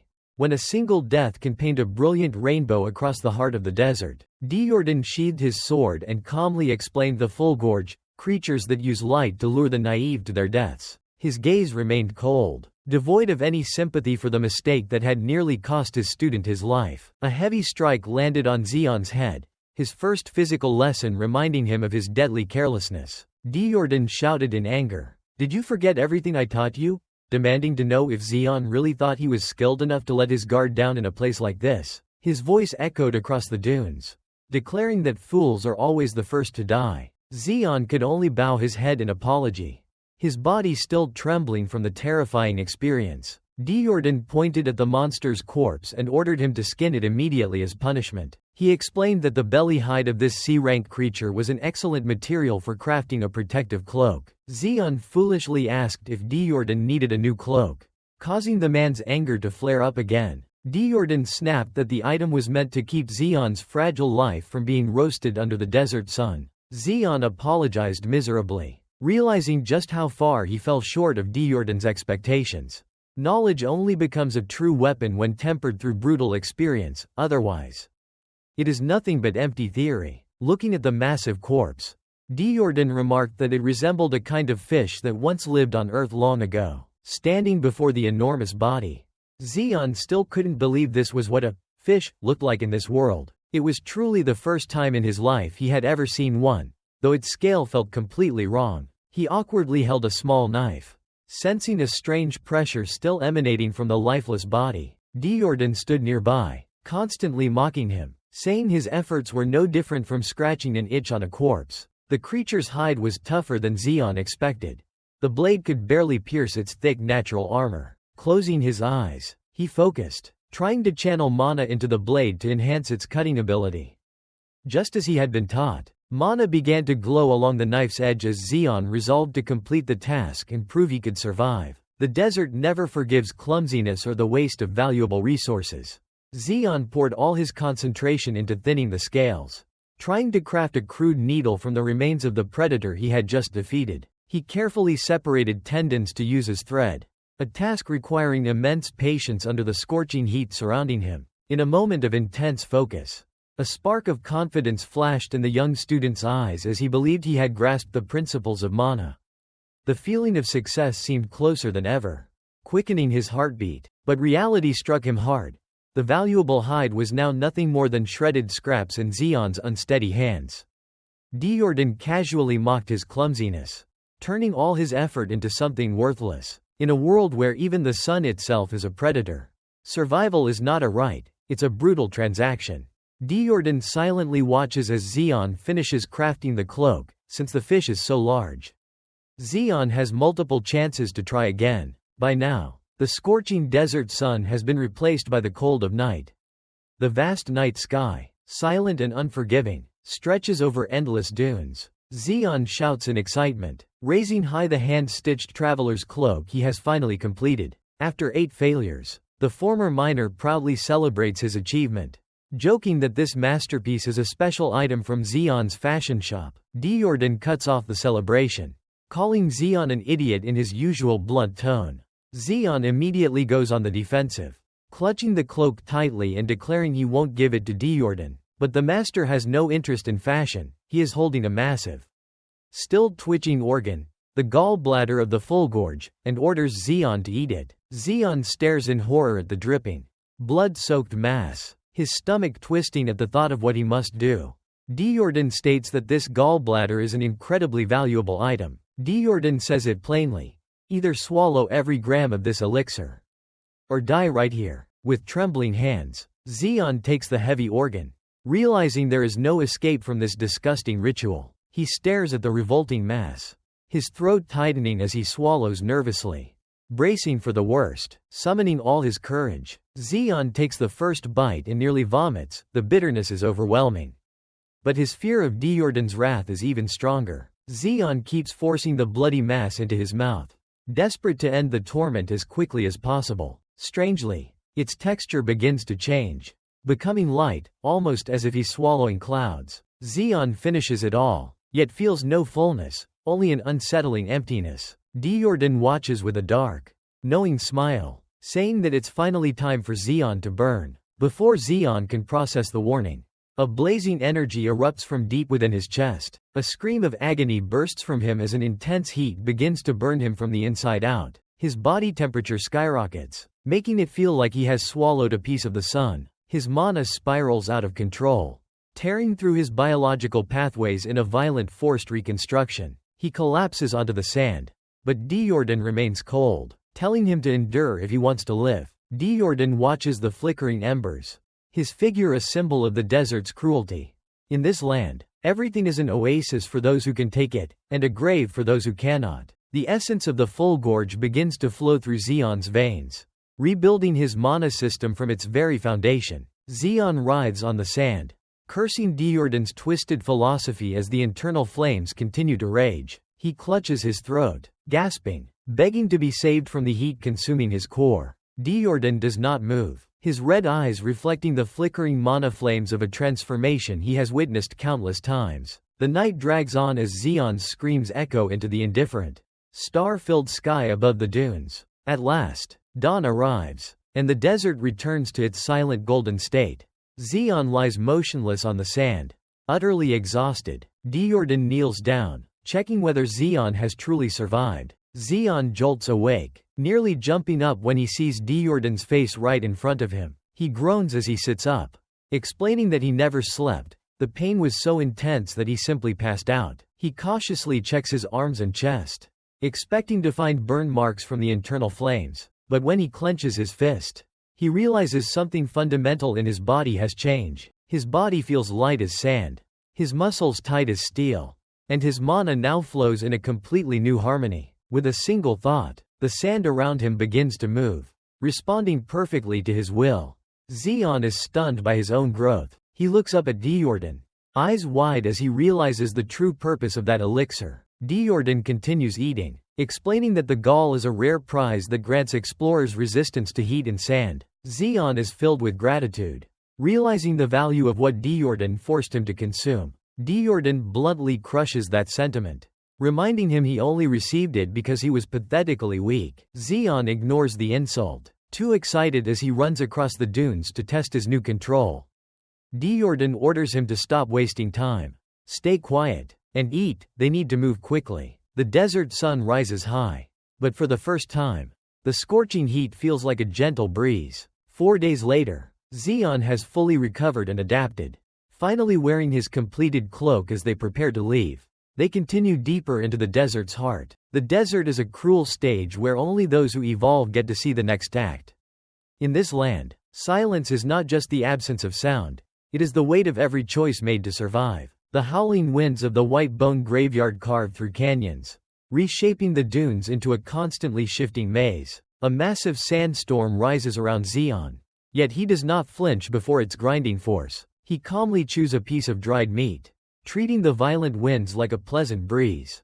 To the weak, a sandstorm is a death sentence. To the evolved, it is merely a change in environment. Ahead, Diordan continues walking without pause, mana enveloping his body and blocking every grain of sand. Zeon watches Diordan's cold, solitary back, wondering if the old man has lost his mind in the desert's isolation. He hasn't spoken for days. They have walked for 2 weeks without rest, and the monotony of sand begins to wear down Zeon's mind. But then, the silence is shattered as a giant desert ant bursts from the sand with the sharp hiss of a predator. Zeon reacts with a fluidity he never had before, countering the monster with a precise and sharp strike. He sighs in annoyance, more irritated by the interruption than the threat itself. He pauses, narrowing his eyes, sensing that this encounter is only the beginning of something larger. The ant is tougher than expected, its armor barely scratched by Zeon's first defensive strike. He feels deep vibrations beneath his feet.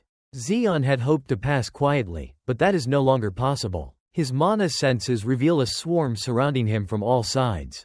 Yet Zeon shows no fear, lowering himself into a combat stance, his eyes glowing with golden mana.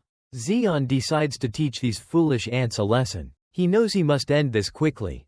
Being late compared to Diordan's pace is more terrifying than any swarm. The entire dune erupts as the ants emerge, ready to tear Zeon apart with their hardened jaws, forcing him to prove just how much he has changed. Zeon focuses his energy on the blaster technique, his eyes completely devoid of emotion, as if he were merely playing with ants. The sand erupts into violent spear-like spikes, engulfing the giant ants entirely, showcasing the powerful potential Zeon has forged in this brutal environment. Surrounded by sand on all sides, Zeon begins to feel a dangerously rising confidence in his abilities.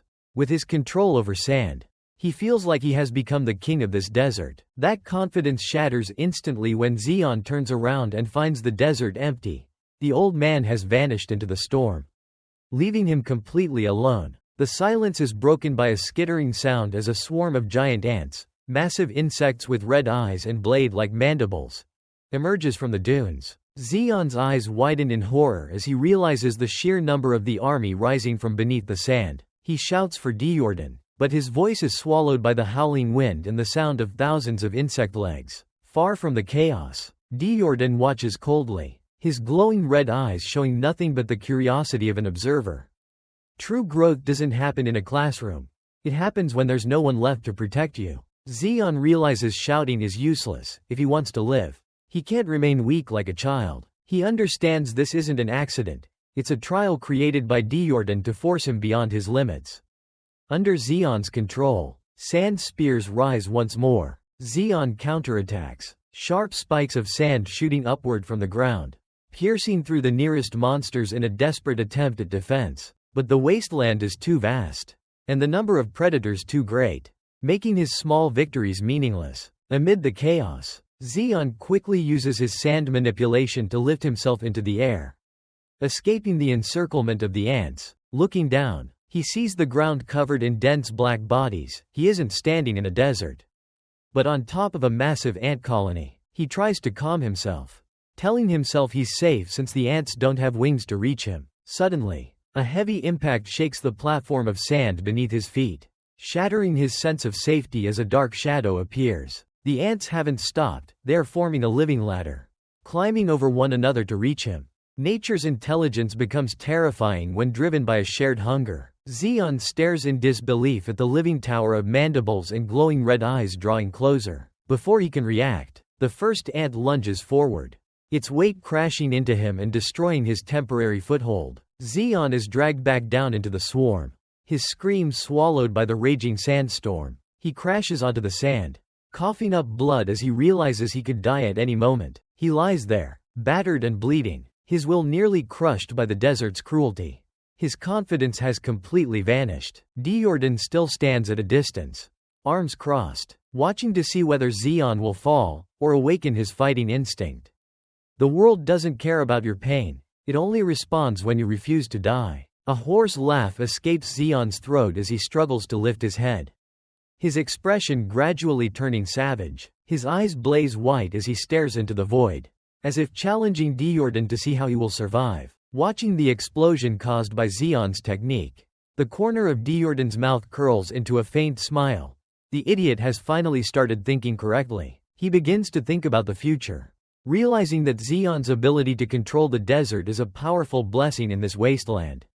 He sees Zeon as someone full of ambition, someone who will return to New Soul Fortress to seize a position of dominance. He sees Zeon's true nature, a perfect prey for the greedy who still cling to old power. In this fallen world, the desire for domination has never changed. Power is like a flame. It attracts both the desperate and the predators. Zeon stands firm, still fighting, no longer a victim, but a warrior who has accepted the harsh reality that only the strong are allowed to survive. Diordan shouts. This is his trial. Survive long enough to see what this world still has in store. Diordan slowly drifts into his memories, the day the world was destroyed. He mutters that surviving until the very end might actually be the most painful fate of all. 100 years ago, the world ended in a blinding flash of light, erasing everything in an instant. The memory of loved ones being torn apart is not just a thought. It is etched deep into the bones of those who survived. Even now, those moments of blood and mud remain vivid in the minds of those who crawled out of the ruins. Diordan stands in the present, still carrying a century's worth of pain. Survival is an endless boundary between life and death, where the living must carry the souls of those who could not go on. A faint smile appears on his face, his eyes reflecting the harsh desert sunlight as he turns his focus back to the trial before him. Amid the sandstorm of his own making, Zeon unleashes his power wildly. Surrounded by the swarm of giant ants, Zeon seems almost insane, taunting the monsters while shouting that they are all finished. The ants pay no attention to his provocation. Continuing to close in from the dunes, Zeon prepares a new move, a high-pressure sand missile. Spiraling with devastating force, the sand missile launches at incredible speed.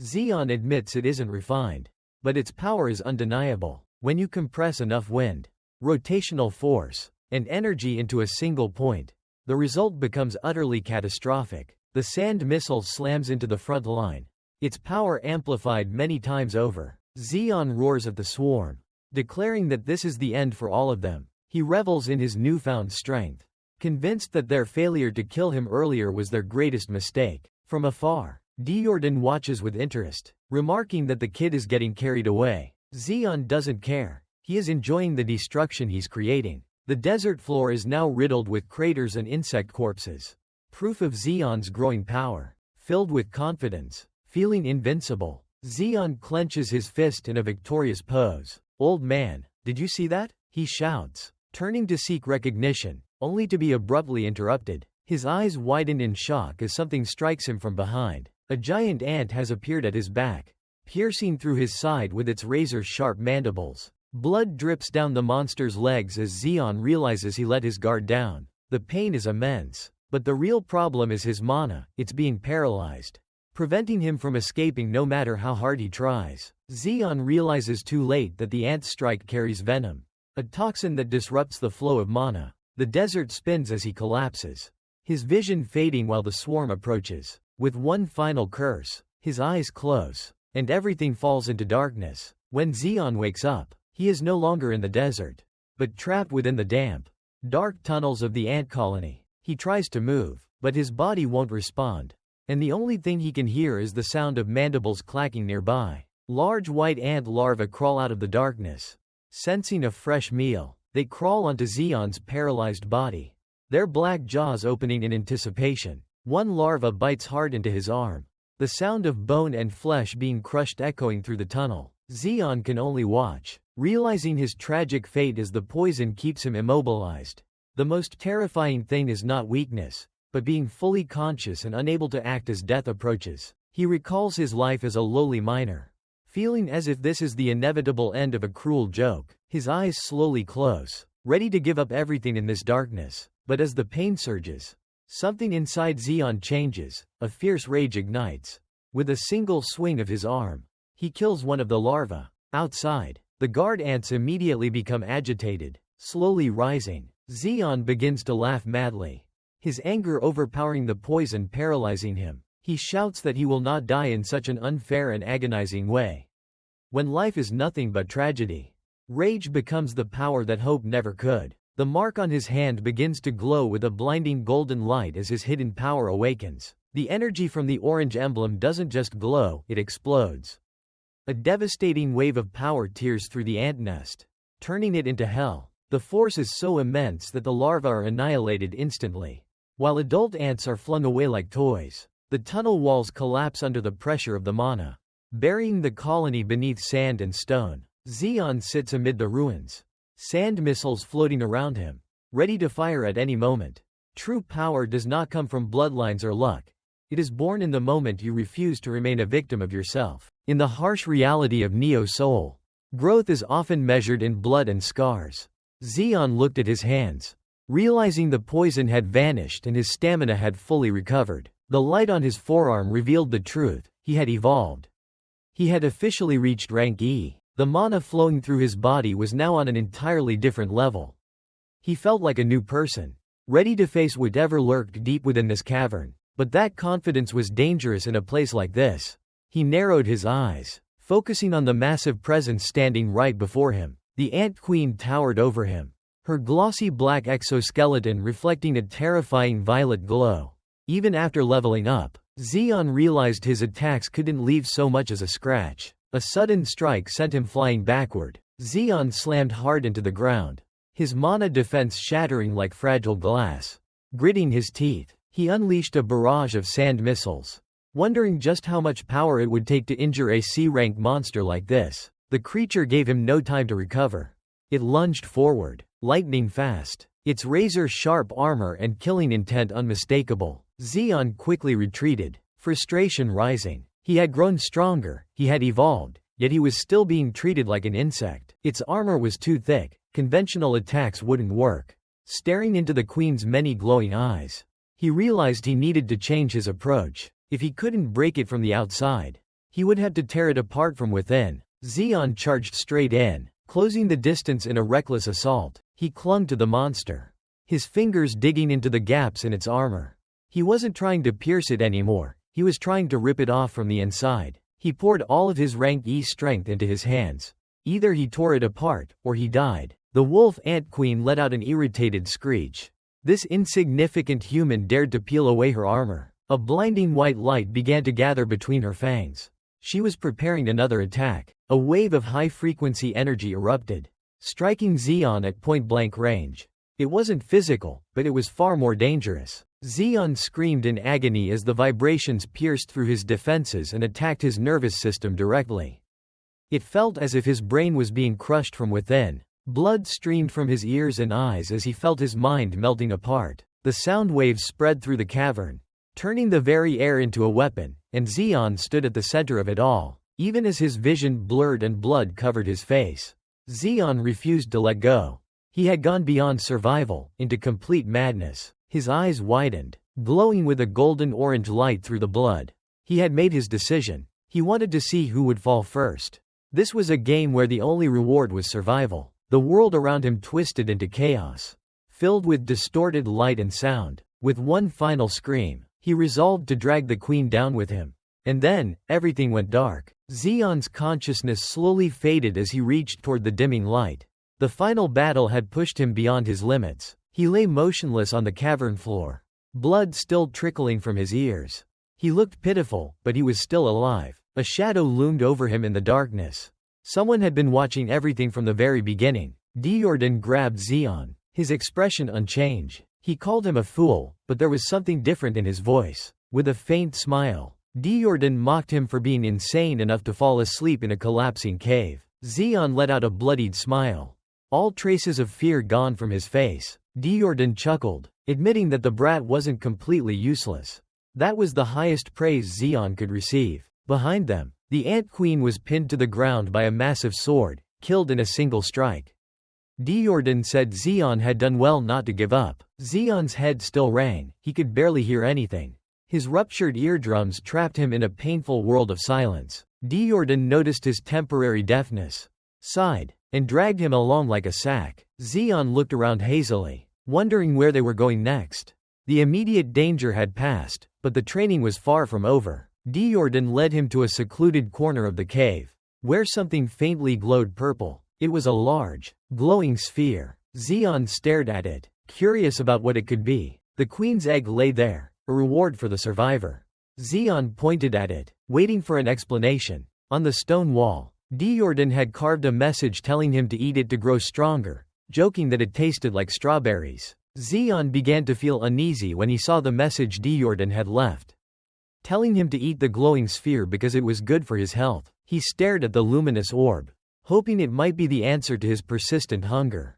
In a place this harsh, desire itself was the fastest path to death. Zeon glanced at Jordan, wanting some kind of reassurance that eating this thing wouldn't come with any side effects. Jordan gave a casual warning: if Zeon didn't eat it, he would die anyway. His tone made it sound like a test of whether Zeon had the courage to face what was coming. Ignoring the danger, Zeon prepared to take a bite, hoping it wouldn't cost him his life. He swallowed the unknown substance in one go, committing to a choice he couldn't undo. For the first second, Zeon felt a surge of delight. The thing actually tasted good. It was sweet, like strawberries, a luxury that shouldn't exist in a hell like this. Then the sweetness turned cold, signaling that something was terribly wrong. Sharp red spikes suddenly burst from his body, piercing through his skin and clothes. It was the ant queen's egg, a potent toxin designed to destroy the body from the inside.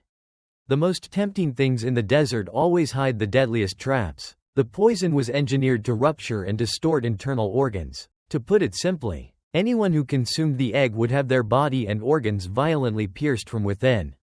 It was a slow death, one where the victim stayed conscious long enough to feel everything. Zeon screamed in agony, realizing the old man had truly made him eat something that would kill him. Jordan casually picked at his ear, complaining about the noise while his student writhed on the ground. He told Zeon to get used to the pain, because it was going to last a while. Gasping in agony, Zeon couldn't believe he had been fooled so easily. He vomited black blood as the spikes continued to grow from his back, pinning him to the ground. He looked at his blood-soaked hands and wondered why he had even tried to survive in the first place. The few memories he had of safety now felt like a cruel joke. In this world, trusting others wasn't kindness. It was a fatal mistake predators were always ready to exploit. He wondered if he had always been the fool they called him. Right up until the very end, he lay motionless in the dust. Just another failed experiment inside the ant nest. Jordan didn't even bother to look back. He focused instead on what he had come here to obtain. He punched straight into the corpse of a monster, ignoring everything else around him. Digging deep into its body, he searched for the only thing that mattered. He pulled out a glowing mana stone, the rightful reward for a successful hunt. He examined it, calling it a great find.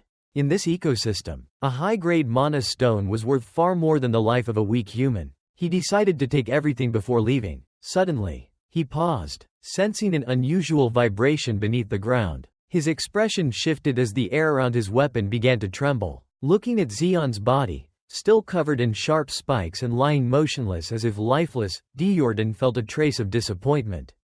The boy had failed the test, and there was nothing more he could do. Fate wasn't a fixed path. It was just a story people told themselves until they became strong enough to change it. Jordan turned to leave, carrying a hint of disappointment with him. He suddenly stopped when he heard a familiar sound from behind. He knew that what happened next would determine whether Zeon was worth keeping or not. In the darkness of his mind, Zeon realized he wasn't dead yet. Jordan smiled faintly and called him a fool again. Waiting to see his reaction, a massive pillar of sand erupted, shattering the cave floor. Jordan shielded his eyes, mocking Zeon for being a brat who stirred up so much dust. But that tone vanished when he saw what stood within the storm. Zeon stood firm, surrounded by a raging vortex of sand, decorated with hovering sand missiles, aimed directly at Jordan.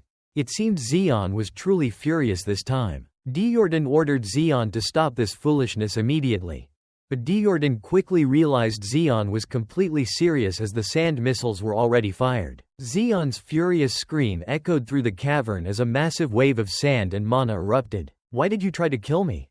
Zeon roared, his voice cracking from the pain he had just endured. The air grew thick with dust and rage. Zeon lunged forward, his eyes glowing a feral white as he poured every ounce of his remaining strength into a devastating attack. Under Zeon's control, the sand surged upward, engulfing the sharp stone pillars on the cave ceiling, tearing them free from the rock and hurling them straight toward the man he once called master. Zeon held nothing back, convinced he was fighting for his life against a traitor. The dust slowly settled, leaving Zeon gasping, his body trembling from exhaustion. Diordan's voice broke the silence, more annoyed than threatened, as he called Zeon an idiot. The old warrior still stood there with his arms crossed, completely unharmed despite the destruction around him.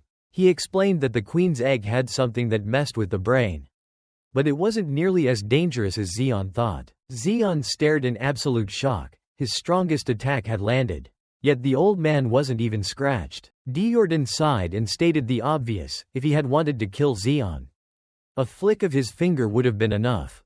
There was no need for poison. Feeling utterly foolish, Zeon could only nod weakly in acknowledgement. Diordan then explained the truth. The Ant Queen's egg was an extremely potent toxin that twisted the body from within, but at the same time, it purged impurities and toxins from the body. Depending on how it was used, it could be either poison or a priceless elixir. He continued, saying it forced all impurities out and replaced them with mana. Then asked Zeon if he had felt that surge during his attack. Zeon looked at his hands. Sensing the energy coursing through him, his mana had tripled, maybe even quadrupled. He froze in realization. The old man had never intended to kill him.